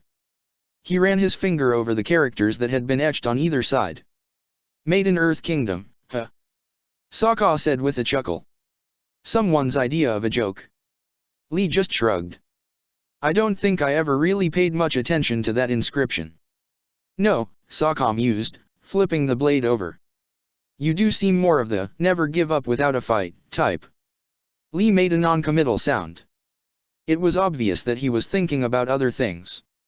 Sokka stared at him for a moment, wondering if he should say something more. Then he just repressed a sigh and handed the dagger back before standing up and stretching his arms with a yawn. There was no point trying to have a conversation with someone who clearly didn't feel like talking, even if Sokka did have many questions that needed answers. It wasn't as if Aang had bothered to tell them anything after that little incident in the hut. I'm heading back to bed, Sokka said, smothering another yawn. Wake one of us up when you get tired, okay? Yeah, sure. Sokka gave a forced smile and then walked back to the tent, glad to escape the awkward one-on-one. He'd definitely leave the mushy, emotional stuff to Katara. As he settled back in his sleeping bag, however, it occurred to him that he had forgotten to ask why Lee had packed up all of his belongings. Oh well, Sokka thought, rolling onto his side and closing his eyes. Maybe he's just paranoid that Momo will steal his stuff or something. With that dismissive thought, Sokka soon fell fast asleep. No one did get woken up to replace Lee for watch duty. Oh. Aang was worried. There was no sign of Zuko. Katara said that she hadn't seen him all morning and a quick search of the tent revealed that his bag had gone missing. However, it was Sokka who delivered the final blow. He told them about the conversation he'd had with Lee the previous night and how he had thought it odd at the time that the other boy had packed up his things. He should have realized that Lee was planning on leaving. Something cold and heavy settled in Aang's stomach, as if an invisible stone had been shoved down his throat. He understood now that Zuko had never planned on staying. Zuko had taken back the mask, but it wasn't because he had wanted to give Aang another chance. No, he had meant what he had said that day in the hut. No more lies. No more pretend. If you won't tell me who I am, maybe someone else will. Aang let out a small breath. He had really outdone himself this time. He had evaded telling the truth for so long that now there was nothing to tell. Zuko was gone, and in his heart Aang knew that he would not be coming back. What should we do? Katara asked. Do you think we should look for him? No, Aang said softly, and it broke his heart to say the words. If Lee doesn't want to be found, he won't be found. It was perhaps the most crushing realization about this situation. Amnesia or not, Zuko knew Aang too well. He would make sure that they could not follow, and in that they had no choice but to keep moving forward. Katara's Gran had been right. The ice had cracked and there could be no going back. All Aang could do now was hope that their paths would meet again and he would get that second chance he had wasted with his lies. Maybe it was a foolish hope after everything that had happened, but Aang refused to give up. He would never give up on Zuko. Chapter 11, Little Soldier Boy. The town was like any other to be found in the southern parts of the Earth Kingdom, if not a little run down. Some of the buildings sported half-collapsed roofs and had clearly been abandoned while others were in sore need of a paint job. For Iroh, however, it was the most welcoming sight in the world. His feet were aching and covered in blisters from walking, and the weight of his bag, once barely noticeable, now seemed to weigh down his shoulders as if he were carrying a Komodo rhino on his back. So long as there was a tavern where he could get a drink and enjoy a relaxing game of Pai Sho, he didn't care what the place looked like. But first he would need to stock up on supplies. He made his way towards the market stalls, ignoring the stares of the townsfolk as he calculated how much money he could spend on food and whether he would have enough for a room at the inn. He was no stranger to sleeping outdoors, and would if he had to, but the untended garden never did bring forth sweet fruit. In his mind, it was better economy to indulge oneself now and then to nourish the parched soils of the heart so that one might better be able to perform one's duty, or so he had tried to explain to his nephew whenever Zuko had complained about music night. Or the extended shopping expeditions. Or pretty much anything that wasn't to do with capturing the Avatar. A faint smile curved Iroh's lips as he thought of how frustrated Zuko had used to get, but the expression faded a second later. It still hurt to think of his nephew, even though he knew that Zuko was alive. Guilt and fear were a constant presence in Iroh's chest, as if the emotions had been weaved into his heartbeat. If only he had stayed with Zuko in the North Pole. If only he could find a new lead. Hey, old-timer. Are you going to buy anything or are you just going to keep standing there blocking my stall? The fish trader snapped, driving his knife into the chopping board with a thud and raising one bushy eyebrow. Iroh blinked out of his daze and apologized to the man before moving down the lane, keeping an eye out for any promising stalls. A group of children dashed past in a blur of greens and browns, laughing and clutching what looked like tuk-tuk tong sweets in their hands. He smiled and watched their progress when something collided with the back of his legs. Surprised, he glanced down and saw the smallest of the children staring up at him with a wide-eyed expression. Sugary stains were smeared over her cheeks and mouth from where she had touched her face with her sticky fingers, which still clutched the rest of her treat as if it were a piece of gold instead of a common sweet. "Pardon me, young miss," Iroh said, inclining his head to her with a smile and moving out of her way. She bestowed him with a toothy grin and ran off to join her peers, not giving him a second glance as she demanded that the other children slow down so she could catch up to them. Iroh chuckled softly. It seemed that no matter one's nation or social standing, children would be children. Apparently, the woman working at the fruit stand near him agreed, if her clucking tongue was any indication. "Those kids," she muttered, shaking her head. "Always up to mischief, they are, and never a thought to spare for those around them. I'm sorry you had to deal with that." Iroh waved his hand in a dismissive gesture. "It is no problem. I have come to find that the smile of a child is a rare sight indeed and should always be appreciated, whatever the circumstances." "I suppose you're right," she said thoughtfully, and then her lips curved into a grin. "In any case, is there anything I can get you? Our town might be falling to pieces, but my stall still boasts the finest fruit in the south." Iroh smiled at her sales pitch and picked up a papaya to examine its ripeness, half listening to the conversations going on around him out of habit than because he actually found the subject matter interesting. It was always the same things: how the cost of food just kept on rising as the war continued, how the Fire Nation was steadily taking over the southwest and would be on their doorsteps soon, how the Avatar had returned and was rumored to be just a child. Iroh had heard it all before, but then the shopkeeper running the stall beside him said something that he had not been expecting. "Did you hear about that young man who wandered into town last night?" "Young man?" a woman clutching a baby asked. "Yeah, some stranger with a big scar on his face. Caused quite a stir, apparently." The shopkeeper lowered his voice. "Rumor has it he has yellow eyes." Iroh paused, barely hearing the woman mutter something about half-bloods and bad luck. His heart quickened as he stared at the papaya in his hands. Could it be that he had at last found his nephew? "Excuse me," he said, turning to the shopkeeper, "but can you tell me where I might find this young man?" The shopkeeper scratched his bald head. "Well now, last I heard he was staying with Old Way at the tavern." He paused as if realizing Iroh was also a stranger to the town. "Why, you know him." Iroh explained how he had got separated from his nephew and had reason to believe the scarred young man and his relative were the same person. The woman with the baby threw him a suspicious look and held her child closer to her chest as if trying to protect the pudgy-faced infant from Iroh, no doubt remembering the rumor about the young man's eyes.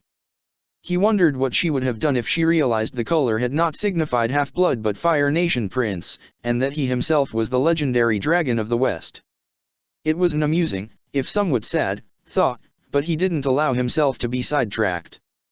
Fortunately, the shopkeeper and the owner of the fruit stall, who had joined the conversation after eavesdropping, were not so prejudiced against travelers with yellow-eyed nephews and were more than happy to give him directions to the tavern. Soon, Iroh was bowing in thanks to both traders and making his way down the lane, his bag now heavier with supplies. Not that he minded the weight anymore. He hummed under his breath as he walked, trying to stay calm. It would not do to count his pig roosters before they hatched, but it was hard not to get his hopes up when everything matched. A young man with a scar. Check. Yellow eyes. Well, technically Zuko's were pale gold, but most foreigners did just label all fire-tinted irises yellow. Check. Even the fact that the young man had been wandering alone. It all fit. It all pointed to the fact that Zuko was somewhere in this run-down town, and Iroh was only heartbeats from finding him. Iroh inhaled a deep breath and quickened his pace. He had no trouble locating the tavern, a ramshackle building with unlit lanterns hanging from the upper-level balconies and two swivel doors adorning the front entrance that looked as if they might come off their hinges any moment. A low hum of voices, intermingled with the sound of a Liukin being played, came from within, whispering of rest and good company. His aching feet definitely liked the sound of that, but now was not the time to be thinking of comfy chairs and pie show. "I'm coming, nephew," he murmured, and stepped through the swivel doors. His first thought was that the tavern was not very well lit and had a slightly sour scent, as if the straw that layered the ground was rotting. It was certainly nothing like the Cherry Blossom Resort he had stayed at after fleeing the North Pole, but the tables were clean and the people seated around in groups or drinking at the bar seemed harmless enough, if inclined to ignore him. There were a few curious glances, but most just chattered among themselves. Clearly, one elderly traveler didn't mean much to these people. He wondered what his nephew had done to garner so much attention. Had it really just been because of the yellow eyes? The old man playing the Liukin nodded to Iroh in greeting. "Can I help you?" "I'm looking for a man named Wei." I was told I could find him here. The man's fingers stilled on the strings of his instrument. And what do you want with Wei? It's not so much him as the young man he's taking care of. Perhaps you could direct me to where I might find the boy. Iroh flashed a friendly smile. It's very important that I see him. The two men stared at each other for a moment, or, rather, the old musician appraised Iroh through shrewd eyes, as if trying to detect some hidden message behind his words. Iroh just smiled. Apparently, whatever the musician saw seemed to satisfy him, because a second later he sighed and placed his Liukin on the floor. Follow me, he said, standing up. Oh. I'll warn you now, he's in bad shape, the old musician said, sliding open the door to his right. Iroh barely heard the man. He walked into the room as if in a trance, his eyes immediately shifting to the bed where a body-shaped lump could be seen under the blankets. Almost there, his heart seemed to say, beating louder and louder. Almost there. Then the figure in the bed shifted with a groan and the blankets fell away, revealing the young man's face. Iroh froze as if he had been paralyzed. Even his heart seemed to have stopped. Same black hair, same pale skin, same angular features. It was a face he knew as well as his own and one he had not thought he would ever see again. But this firebender was not Zuko. Swallowing his disappointment, Iroh knelt beside the bed and clasped the young man's hand in his own. Can, he said gently. Can you hear me?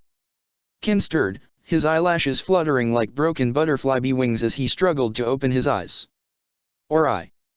The other was swollen shut with infection, though Iroh doubted Kin would have been able to see out of it anyway. It looked as if someone had taken a knife to his face, leaving a deep, diagonal gash from just above his right eyebrow to his chin, though the wound itself looked weeks old. That must have been what the townsfolk had meant by the big scar. So his name is Kin, is it? Iroh glanced up to see the musician standing beside him, a sad look in his eyes. How did he get like this? Iroh asked. Has he said anything to you at all? The musician sighed and placed his hand on Iroh's shoulder. Come. I think it would be better if you and I talked about this somewhere else.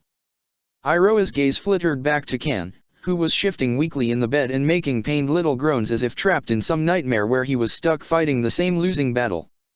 The old musician was right, talking like this was only agitating Kin. Iroh nodded and got to his feet, following the man back out of the sleeping quarters to the room on the opposite side of the hallway. He guessed from the low table that took dominance that this was where the tavern owner entertained his personal guests.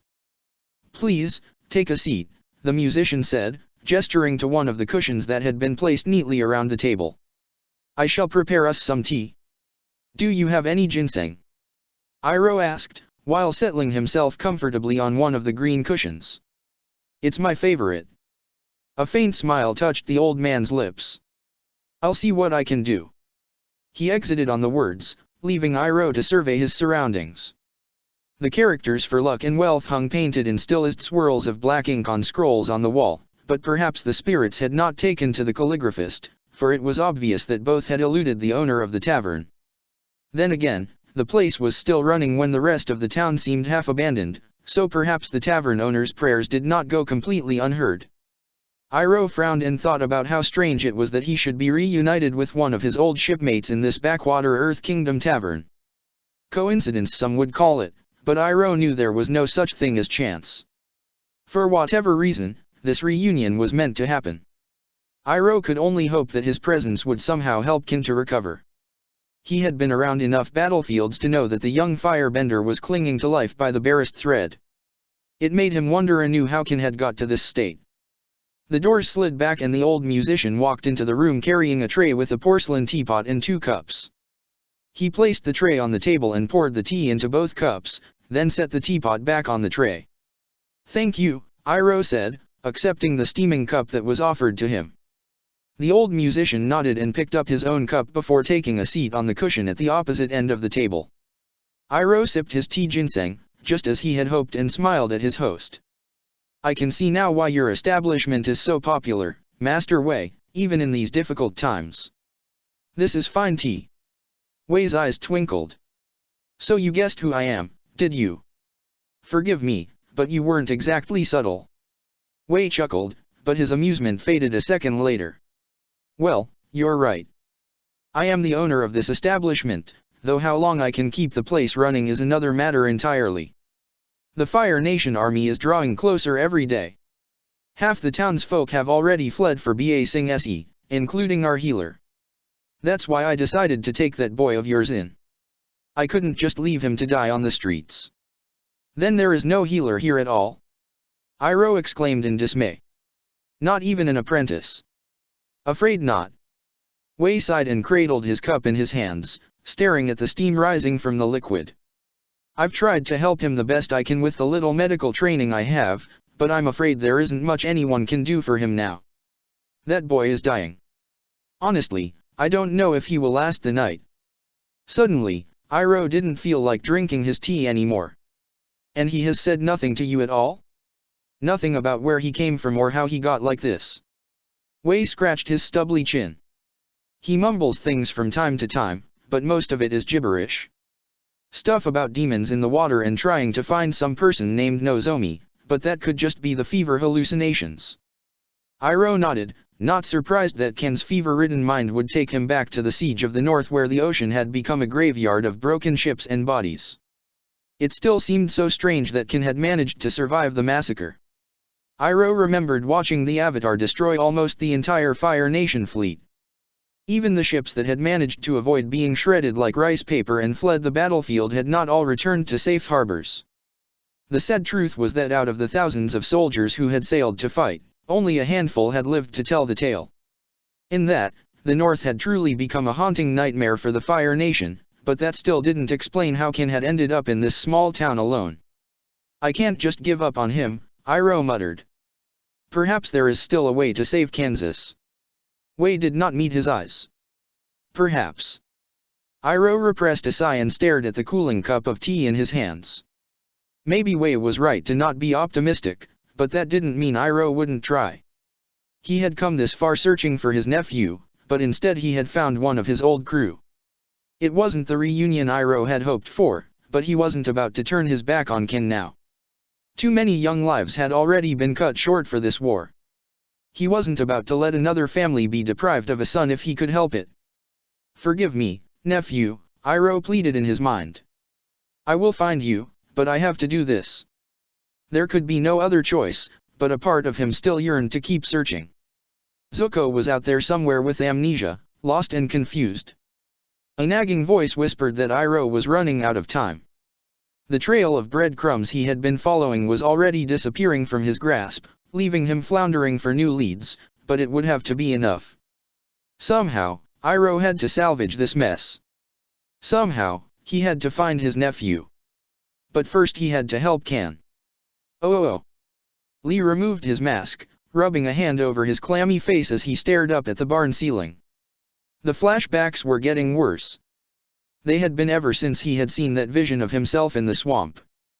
True, this had allowed him to piece together more of his past, but it also left him feeling jittery and weak, like the smallest thing could send him off the edge and cause another breakdown. Most of the time he could barely think straight because of the headaches. He closed his eyes, inhaling and exhaling a deep breath. Some of the tightness eased from his chest. Good. He took a moment to do a few more breathing exercises and slipped the mask back on his face. The ostrich horse lost interest in him and went back to eating from a bag of feed. No doubt the cabbage merchant from whom Lee had stolen the animal was still furious with him. That had not been Lee's proudest moment. Ever since that day, he had felt an odd twinge between his shoulder blades, like a knot had formed there that refused to be eased. He could still remember how the merchant had become a human shield in front of the wagon and screamed, "Not my cabbages!" as if the cry were a weapon in itself. Of course, then the merchant had realized that Lee was after the ostrich horse, not the vegetables, and his shrieks had become much more convoluted, though still seemed to be all about how his cabbages would be ruined. A sigh escaped Lee. Well, there was nothing he could do about the theft now. Even if he had known the crazy merchant's current location, he didn't plan on returning the ostrich horse. He wasn't that noble. Besides, riding was much faster than walking, and he had no desire to traipse across the Earth Kingdom on foot when he was already dealing with so much pressure thanks to his fragmented memory. He rolled onto his back and stared up at the ceiling. Tomorrow, he would leave the village. It had been his intention to pass through without stopping anyway, but he'd been hungry and exhausted, and the kid he'd protected in the market, awkwardly enough, also named Lee, had wanted to pay him back for not ratting him out to the soldiers. Gansu and Sela, the kid's parents, had clinched the matter by suggesting Lee help fix the barn in exchange for their hospitality. That had seemed a fair trade. Still, Lee knew he couldn't linger. He closed his eyes and tried to settle into a more comfortable position. For now, he guessed he should just try to get some more rest. Maybe he'd even get lucky and have dreamless sleep. Memories haunted his subconscious almost every time he fell asleep now. Just the thought made his stomach twist. It was true that he desperately wanted to know the truth about himself, about everything, but a small part of him was still hesitant.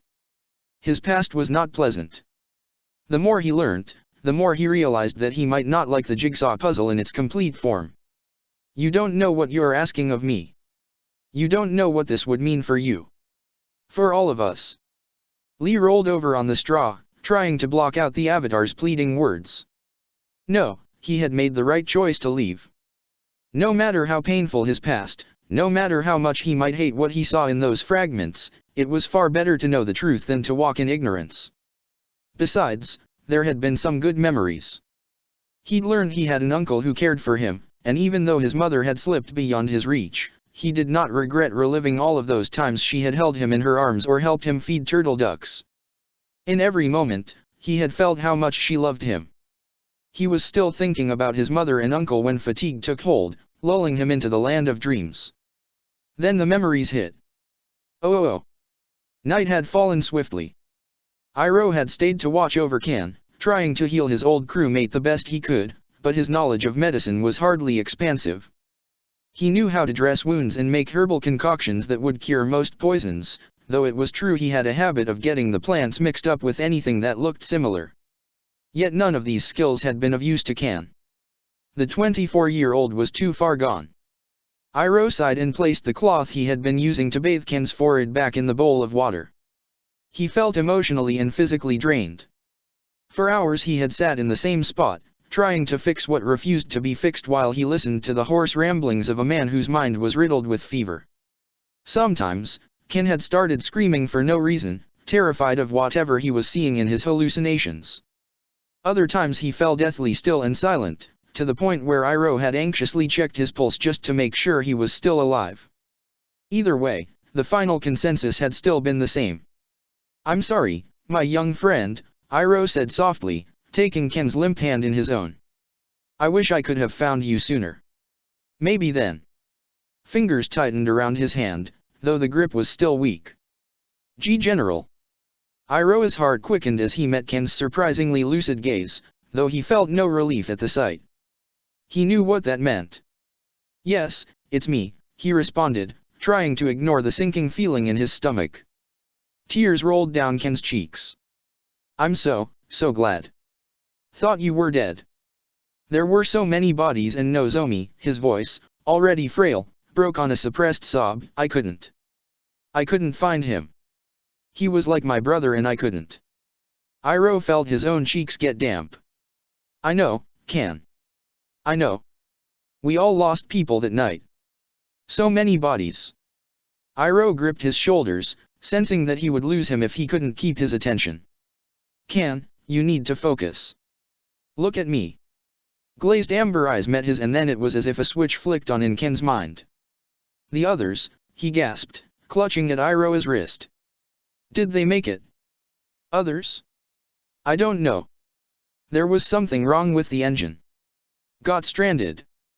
We tried fire-bending, but it..." He closed his eyes, as if he were struggling to remember what he wanted to say. "Storm. They came, after the storm when we were still trying to recover. I didn't see the attack, until too late." A crease formed on Iroh's brow. "Kan, what are you talking about? What attack? Who was stranded?" "The others," Kan panted.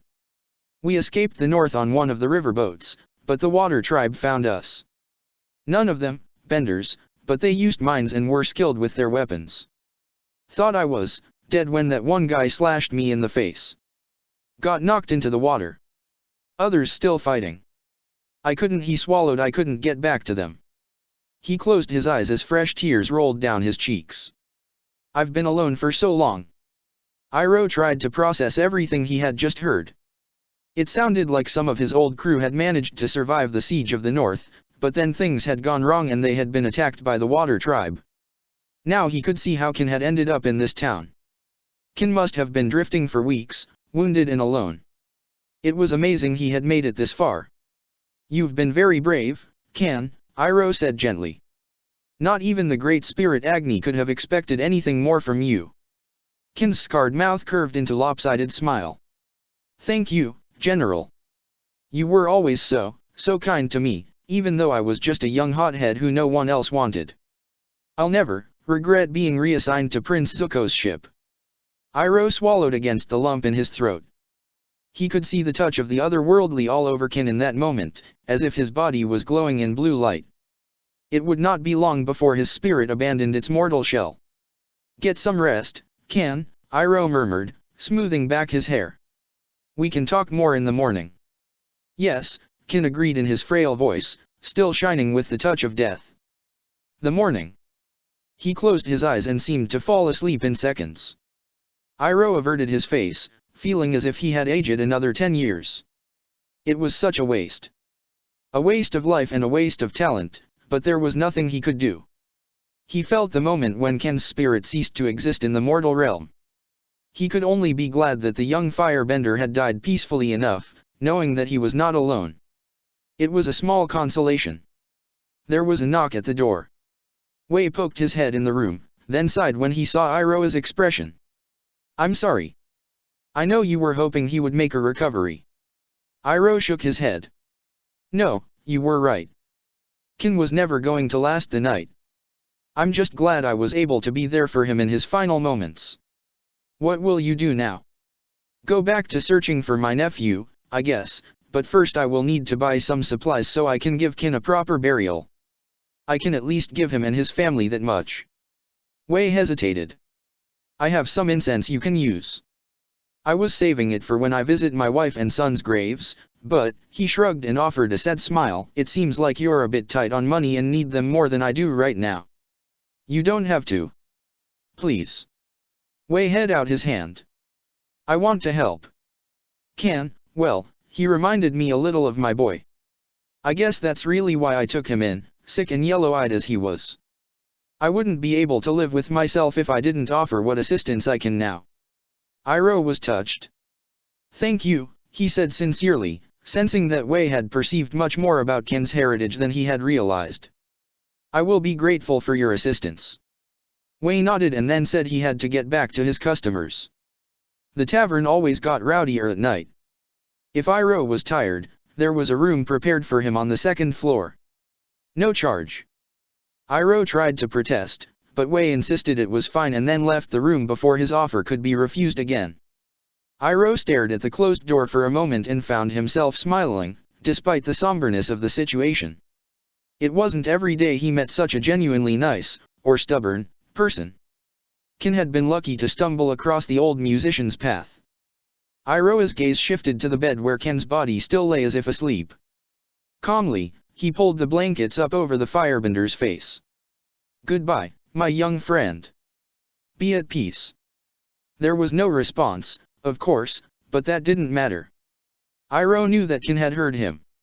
When he later left the room, he found himself drifting to the main part of the tavern where people were drinking and laughing or huddled in corners playing dice games and pie show. Iroh didn't know why he didn't just go to bed. He was certainly tired and wasn't really in the mood for company, but then he spotted the Liukin. As if in a trance, he picked up the instrument and strummed his fingers across the strings. Then he started to play, singing softly under his breath. Leaves from the vine, falling so slow. Like fragile, tiny shells. Drifting in the foam. Little soldier boy, come marching home. Brave soldier boy, comes marching home. Iroh finished his song with his cheeks damp with tears. Lieutenant, Kin, so many brave soldier boys who would never come marching home. Yet even as he thought of all the lives he had seen slip through his fingers, his thoughts kept returning to the soldier boy who was still out there somewhere, waiting to be found. Zuko. Iroh closed his eyes. He promised himself in that moment that he would do whatever it took to find his nephew, and soon. He could not bear to have another repeat of today, to get that reunion only to realize he was too late. No, he would have to find a new method, a better trail to follow. There were too many lost soldier boys, but Zuko would not be one of them. Chapter 12, Rebirth.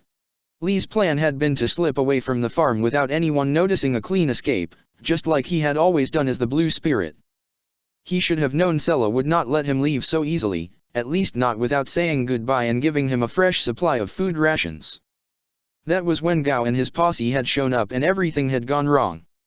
Lee gritted his teeth and galloped down the dusty lane on the ostrich horse, hearing the squawks and squeals of the pig chickens fade the farther he got from the farm. He didn't look back. This was just another goodbye in a long list of goodbyes, but he was surprised to find that he really did hope Ganso managed to bring Senso back home. It was difficult to forget the lost, heartbroken look in the little boy's eyes. "I think you'd really like my brother, Senso. He used to show me stuff like this all the time." Those words had triggered something. A memory. A deep, deep loss. Seeing that boy's family torn apart by war just made it worse.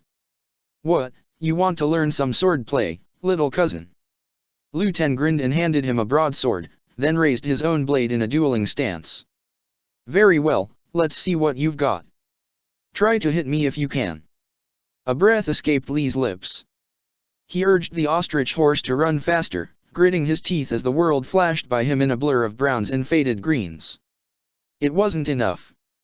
His head continued to throb and splinter with pain, struggling to process the memories that kept on slamming into his mind one after the other, as if a crack had formed in the mental dam that had been constructed to block his past. "Do you really have to go, Lu Ten? It's only for a little while. Father and I will have Ba Sing Se conquered in no time. I guess." Lu Ten smiled and ruffled his hair. "Don't look so down. I'll be back to kick your butt at sword fighting before you know it. Father says I'm not allowed to practice with swords anymore. My bending isn't very good, and he says I should just focus on that because bending is the only thing that matters. He says swords are for people who are too weak to rely on their element. Do you think I'm weak? No, but you're not like me, Lu Ten. Everyone knows you're a talented bender. I do everything that Master Mizuto tells me and I still can't master the basics." He closed his eyes. "I'm a failure." Lu Ten wrapped an arm around his shoulders. "If my father were here, I'm sure he would say something like, 'The flower that blooms in adversity is the most rare and beautiful of all,' but since I'm not my father, I'll just say this. You might be struggling now, but I've seen you fight with a sword, and I know that you have good instincts and far more potential than you realize. One day, you're going to be a powerful bender, Xiu. Perhaps the most powerful of us all." He smiled. "I believe in you. Do you believe in yourself?" Lee's grip slipped on the reins. He closed his eyes as bits and pieces of memory continued to splinter through him, whispering of pain, abandonment, and loss. It was a moment before he realized that he was shaking. "Focus," he whispered. The word had become a mantra of late, grounding him to reality whenever the past sought to snap his mind with its confusing mess of images and emotions. Now more than ever did he need that mantra to work. He sighed, breathing in and out in a calming rhythm, feeling his heart beat slow. Inhale, exhale. Inhale, exhale. That was it, just keep breathing. The panic would fade in a moment, though it would be a while before he stopped feeling so shaken and exposed, as if reliving the memories had scrubbed him raw. Your cousin Lu Ten did not survive the battle. Something cold and heavy settled in his stomach and he realized then that he could not hope to control the emotions tangling through him. Not this time. Not when he could feel in every fiber of his being how much his cousin's death had impacted him and his family, as if Lu Ten had been the foundation of their house of cards and it had all fallen apart once the grinning soldier was gone. Without a second thought, Lee yanked on the ostrich horse's reins and guided the animal to a grassy meadow not far from the village. He didn't trust himself to ride anymore. His mind was a jumble of echoes and shards, and the last thing he needed was to have another breakdown in the middle of the road. Even now he felt like screaming, to beg for it all to stop so that, just once, He could think without feeling like he was being shredded in two, torn between a past he barely understood and a reality he didn't know how to claim. He stumbled off the ostrich horse and collapsed to his knees, digging his fingers into the grass. His head was still pounding, to the point where he felt like he might be sick. This was all just too much. "Uncle, where are you?" The words were choked out of him, as if the boy with the scar, the boy whose name he knew now started with Zio, was somehow reaching up from whatever dark place he had been imprisoned, yearning for the uncle who had watched over and comforted him during his banishment. Lee blinked back tears, because that was his mouth forming those words, his heart aching to feel arms wrap around him and let him breathe in the scent of Old Spice and tea. Because he and the boy with the scar were the same person, and it killed him that he didn't know how to connect the last pieces of the puzzle so that he could stop feeling like an outsider sharing in someone else's pain. He closed his eyes and pressed his face against his knees, mask and all. In his mind, he could see his uncle leaning over him, telling him that everything was going to be all right. Except it wasn't all right. Nothing was all right. He was lost and confused and alone, and he didn't know if he could do this by himself anymore. It was just so damn hard. "I believe in you. Do you believe in yourself?" He shuddered and dug his fingers deeper into the grass, trying to keep it together even as the memories and emotions threatened to rip the seams of his spirit apart. He didn't know how long he remained like that, huddled in a ball and trying to breathe through the agony and confusion. Then he heard the sound of wagon wheels coming towards him. He got to his feet, already reaching for his swords. His hand stilled when he saw Sela jump down from the wagon and run towards him. She begged him with tears glistening on her cheeks to save her son. Apparently, Gao had returned with his thugs after Gansu had left and taken the kid. The little idiot had tried to fight Gao. Sela covered her face with her hands. "I know we barely know you, but..." Lee stepped forward, his eyes burning like golden coals behind the cover of his mask. "I'll get your son back. There would be no more sons lost today. No more families torn apart. He would not allow it." Oh. A crowd had gathered in the main square, lured like flies to rotting meat to watch the spectacle unfold. Fear and fascination, it was in every face, every glance. None of the villagers really wanted the little boy tied to the post to get hurt, but they still couldn't help but watch. Lee had not come here to watch, though. He had come here because he was angry. It didn't take him long to deal with 3 of the thugs. Gao was not so easy. "Behind you!" the kid screamed. Breathing hard, Lee swung around and raised his swords to stop a rock from smashing him in the head, only to find himself facing a dozen more of the projectiles. Too many. Too fast. Blood pounded in his ears as chunks of earth smashed against his swords, pushing him back in graceless, staggering steps. His arms ached and sweat dampened his forehead and neck. Even worse, his mind was beginning to flicker with memories again, disrupting his focus so that sometimes he was seeing his father standing before him while other times it was a girl with amber eyes, laughing as lightning crackled in blue flashes from her fingertips. "You'll never catch up." Gao slammed his hammers into the ground, sending a shockwave of power rippling through the earth. Lee's eyes widened and he brought his swords up to defend, but it was too late. A massive chunk of rock erupted from the earth and slammed into his chest, knocking all the breath from his lungs. He gasped for air that would not come, even as the world tilted and blurred in a disorientating rush before coming into focus as his head struck the dusty earth. His mask clattered to the ground beside him, grinning up at the sky through hollow eyes. Dizzily, he tried to get back to his feet, but it was no use. He couldn't breathe. He couldn't move. There was only the pain in his chest and the heavy touch of darkness pressing down on his eyelids, which was becoming more difficult to resist with every second that passed. It was a sickening realization, because he knew what was going to happen next, just as surely as he had known that his father would punish him with fire all those years ago. He was going to lose. "Get up." He could hear the murmurs of the crowd, hear the little boy pleading for his hero to come save the day. But Lee didn't think that he could. He didn't even know why he should keep trying, because he knew that he wasn't a hero. He was just a failure. He couldn't even protect himself. "That's who you are, Ziu. Someone who keeps fighting even though it's hard." A shuddery breath escaped his lips. "Mum," he whispered. Suddenly, he was back in the room with the crimson drapes, sleepy and disorientated as his mother pulled him into her arms. Remember this, Xiu. No matter how things may seem to change, never forget who you are. Never forget who you are. Something seemed to click in his mind. He felt a weight leave, or perhaps it was more of a gate opening. Either way, a rush of energy surged through his body, his veins, building and building until it was so powerful that he could barely contain it. Until his hands were trembling and every fiber of his being was begging for release. His eyes snapped open and he screamed, twisting back to his feet as fire erupted from his palms and flowed in streams of burning hot energy around him, knocking Gao back with one of the blasts. Breathing heavily, he stalked towards Gao, fire flickering around him and his eyes burning with rage. Gao scrambled back to his feet and tried to take up a bending stance, but he was having none of that. He charged, channeling his element so that balls of hot energy shot forth as he moved in a fiery dance with his blades, weaving fire around him as if it were the most natural thing in the world. One of the fireballs struck Gao in the chest. The man was thrown back into one of the buildings and brought half of the rotting wood down on him from the impact. A deadly hush settled over the square as he stood over Gao, his swords rippling with fire. Who are you? Gao asked weakly. My name is Zuko. Then he drove the hilt of his blade into the man's face, knocking him out cold.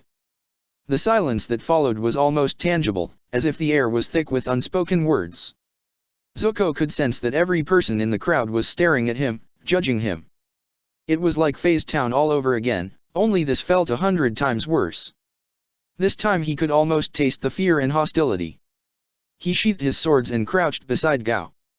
The murmurs of the crowd were beginning to pick up now, labeling him with words that would have made him flinch had he still been that lost boy wearing a mask. But Zuko wasn't lost. He knew exactly who he was, and he didn't care if they called him a firebender or a monster. Both were true in a sense. He was a firebender, and to them he probably did look like a monster. It didn't matter that he had just protected one of their own, he was the enemy and they were just ignorant, Earth Kingdom villagers. Or at least that was what he told himself. Finally, Zuko spotted the dagger he had been looking for strapped to Gao's belt. He removed the knife and stood up, turning to face the kid he had come to rescue. Sella was busy untying her son from the pole, but Lee didn't look particularly relieved. His eyes were wide and fearful. Angry? That did make Zuko pause, but he shrugged off his hesitance and closed the distance between them. Suddenly, Sella was standing in front of her son like a shield. Not a step closer, she said in a cold voice. Zuko ignored the flicker of hurt that stabbed through him. Instead, he knelt before them and offered the dagger to Lee. It's yours now. You should have it. No. Lee cried, tears glinting in his eyes. I hate you. And he meant it. Zuko could sense that much, even as the words struck him like a blow to the chest.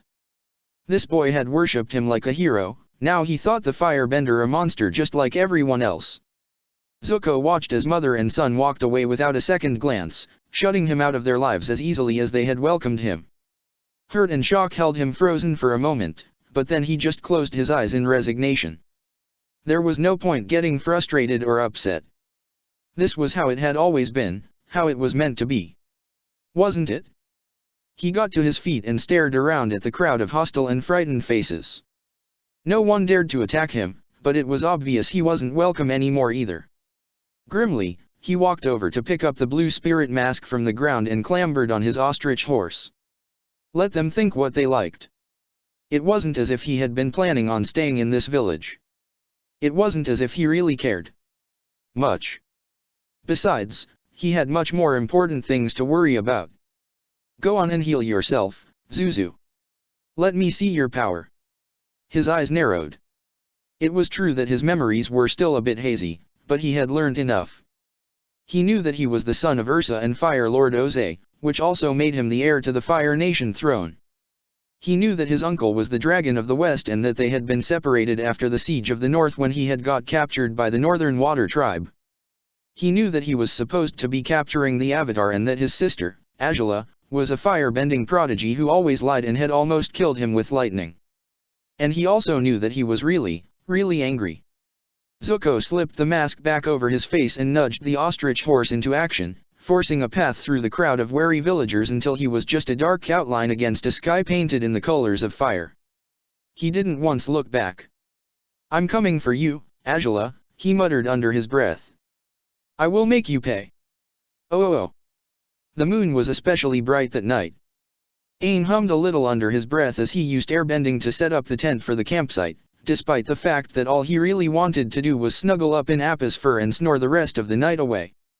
They had been traveling for hours, determined to put as much ground between them as possible from jailing. Still, Aang did not begrudge the lack of sleep. Not when things were finally beginning to look up for him.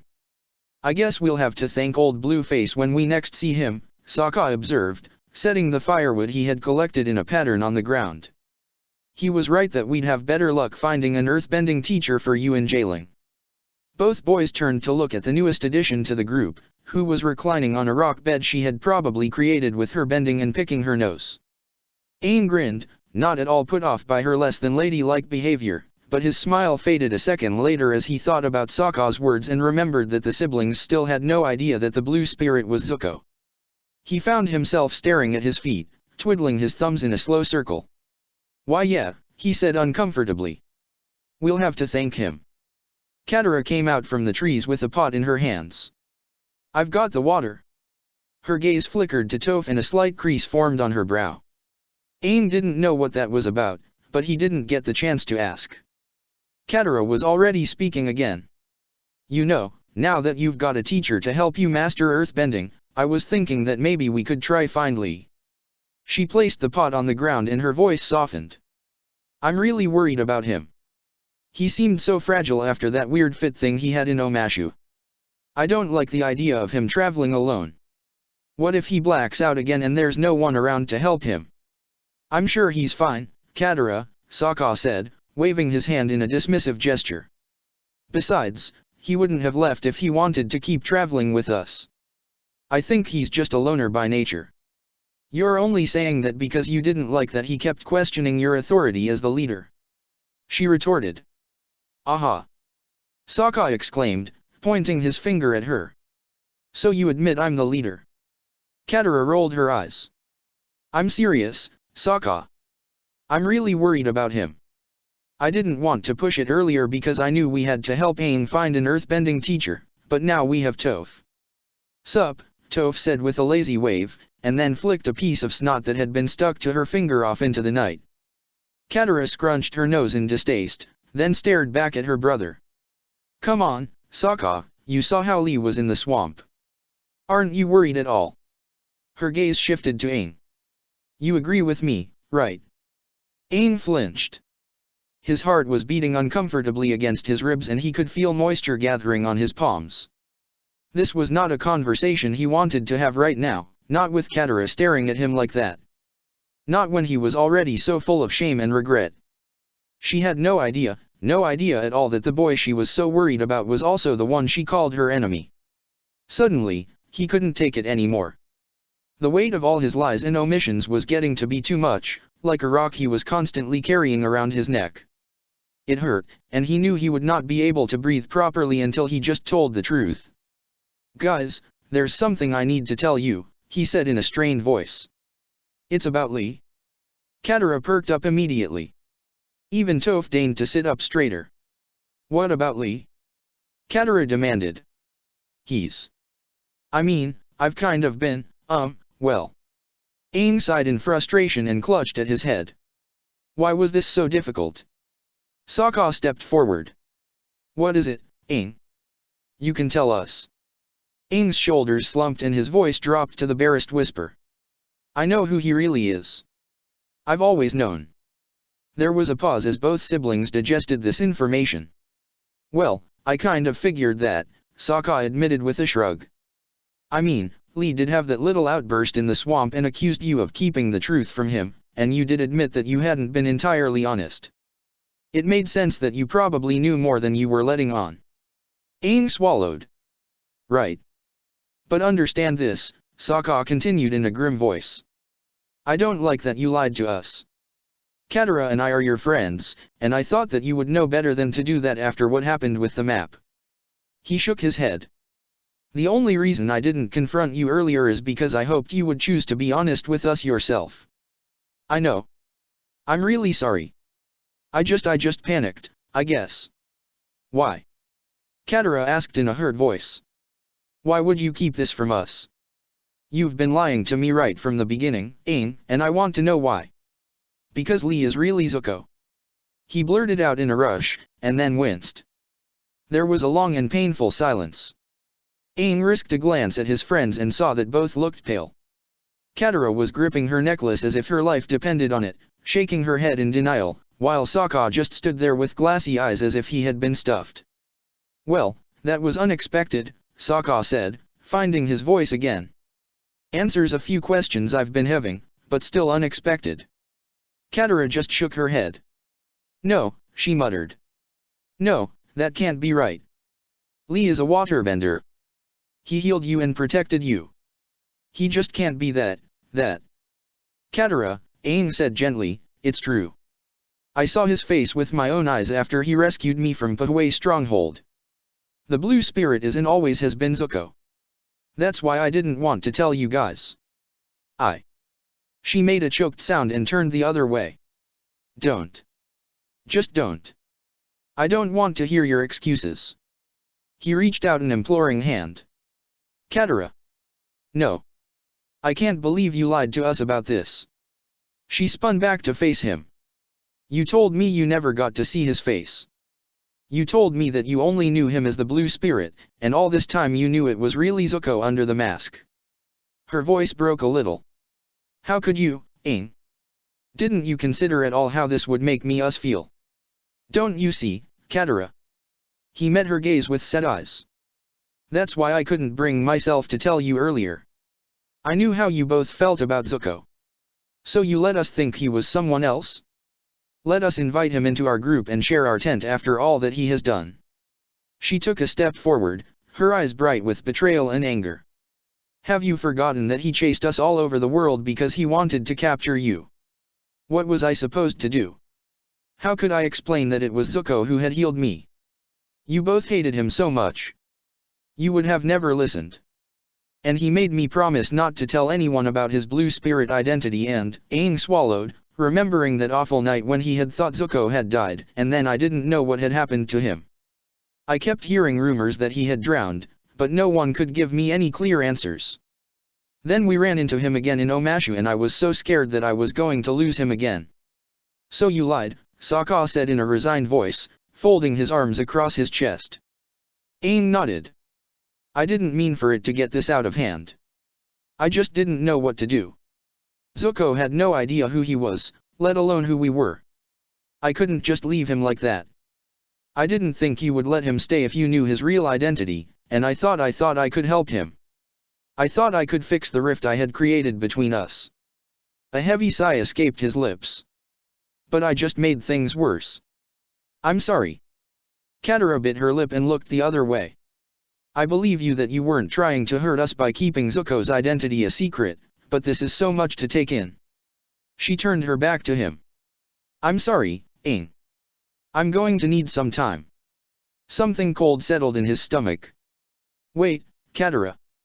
Let her go, Sokka said, putting his hand on Aang's shoulder. She's just upset because she thought Lee was a waterbender like her. She really cared about him, you know, and now she's suddenly found out that he's just that same angry jerk who attacked our village and chased us all over the world. You can understand why it would be a little difficult for her. A crease formed on Aang's brow. I had no idea she cared that much. My sister can't help but care. You saw what she was like with Haru. Any person who needs her help, she immediately flocks to them like a mother turtle duck and will do anything in her power to ensure their comfort and happiness. Heck, she even got herself imprisoned for Haru, he added with an odd mixture of pride and exasperation. That's just the way she is, but helping Zuko wasn't something she counted on. He shrugged. My guess is that she doesn't know what to think. She's just confused and hurt, but she'll calm down. Aang glanced up at him.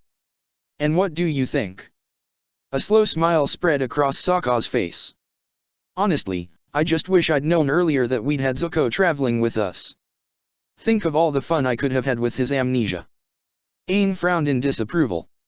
You know, he's really not as bad as you guys think. Sokka's smile faded. Yeah, I know. I'll admit that Lee was kind of cool. Still doesn't change anything, though, does it? I mean, once Zuko gets his memory back he'll just go back to being an angry jerk who wants to capture you. You don't know that. Sokka said nothing. It was obvious that he thought Aang was indulging in wishful thinking, but they hadn't been there when Zuko had fought with him against Zhao. They hadn't seen Zuko's vulnerability when he had admitted in an icy cave that he just wanted to go home. It didn't matter that Zuko had later told Aang that he wanted nothing to do with him. It didn't matter that, through Aang's own cowardice and reluctance to be honest with his friends, he had managed to drive Zuko away yet again. Because Zuko was not a bad person, and in that Aang still had hope. Toph stood up from her rock bed and walked towards them. So, is anyone going to tell me who this Zuko guy is that has everyone so worked up? Sokka waved his hand in a dismissive gesture. Oh, just the Prince of the Fire Nation. He lost his memories and ended up traveling with us for a while, but now we don't know where he is. Toph considered that for a moment. Fair enough. Well, I'm going to sleep. She turned around and headed back to her makeshift bed, then raised her hands to the air in a sharp gesture to form a pyramid of rocks around her like a tent. Good night. And with that she raised her hand one more time, closing the door so that Aang and Sokka just found themselves staring at a triangular mound of rocks. Aang blinked and shared a look with Sokka, who just shrugged.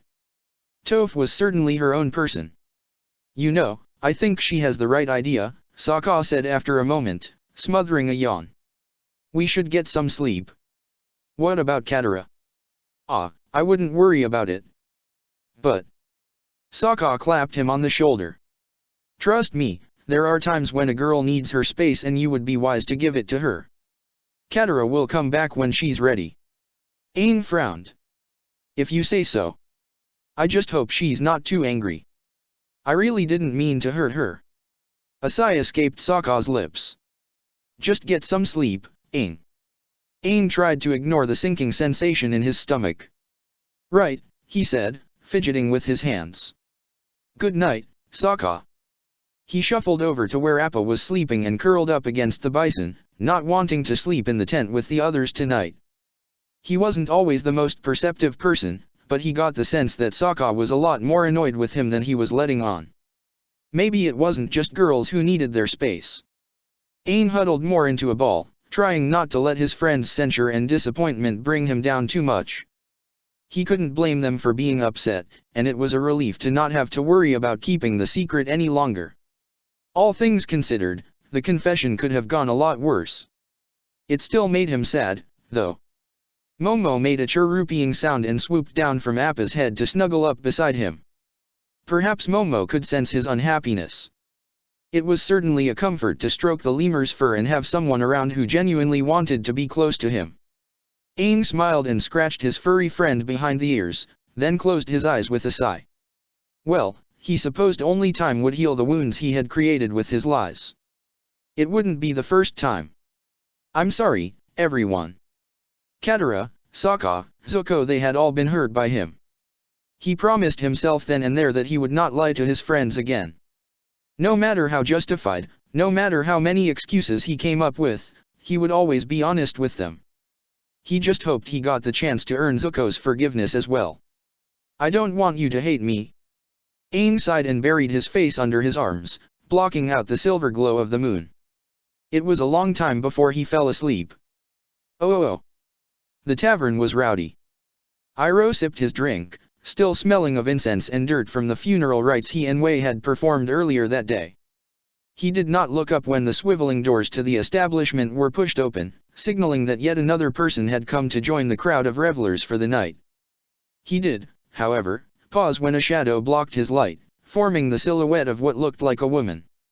Well, a low and rather husky voice observed, if it isn't Uncle Lazy. Iroh's breath caught and he turned in his chair to meet a pair of familiar brown eyes. June. Check the description for the links to the author.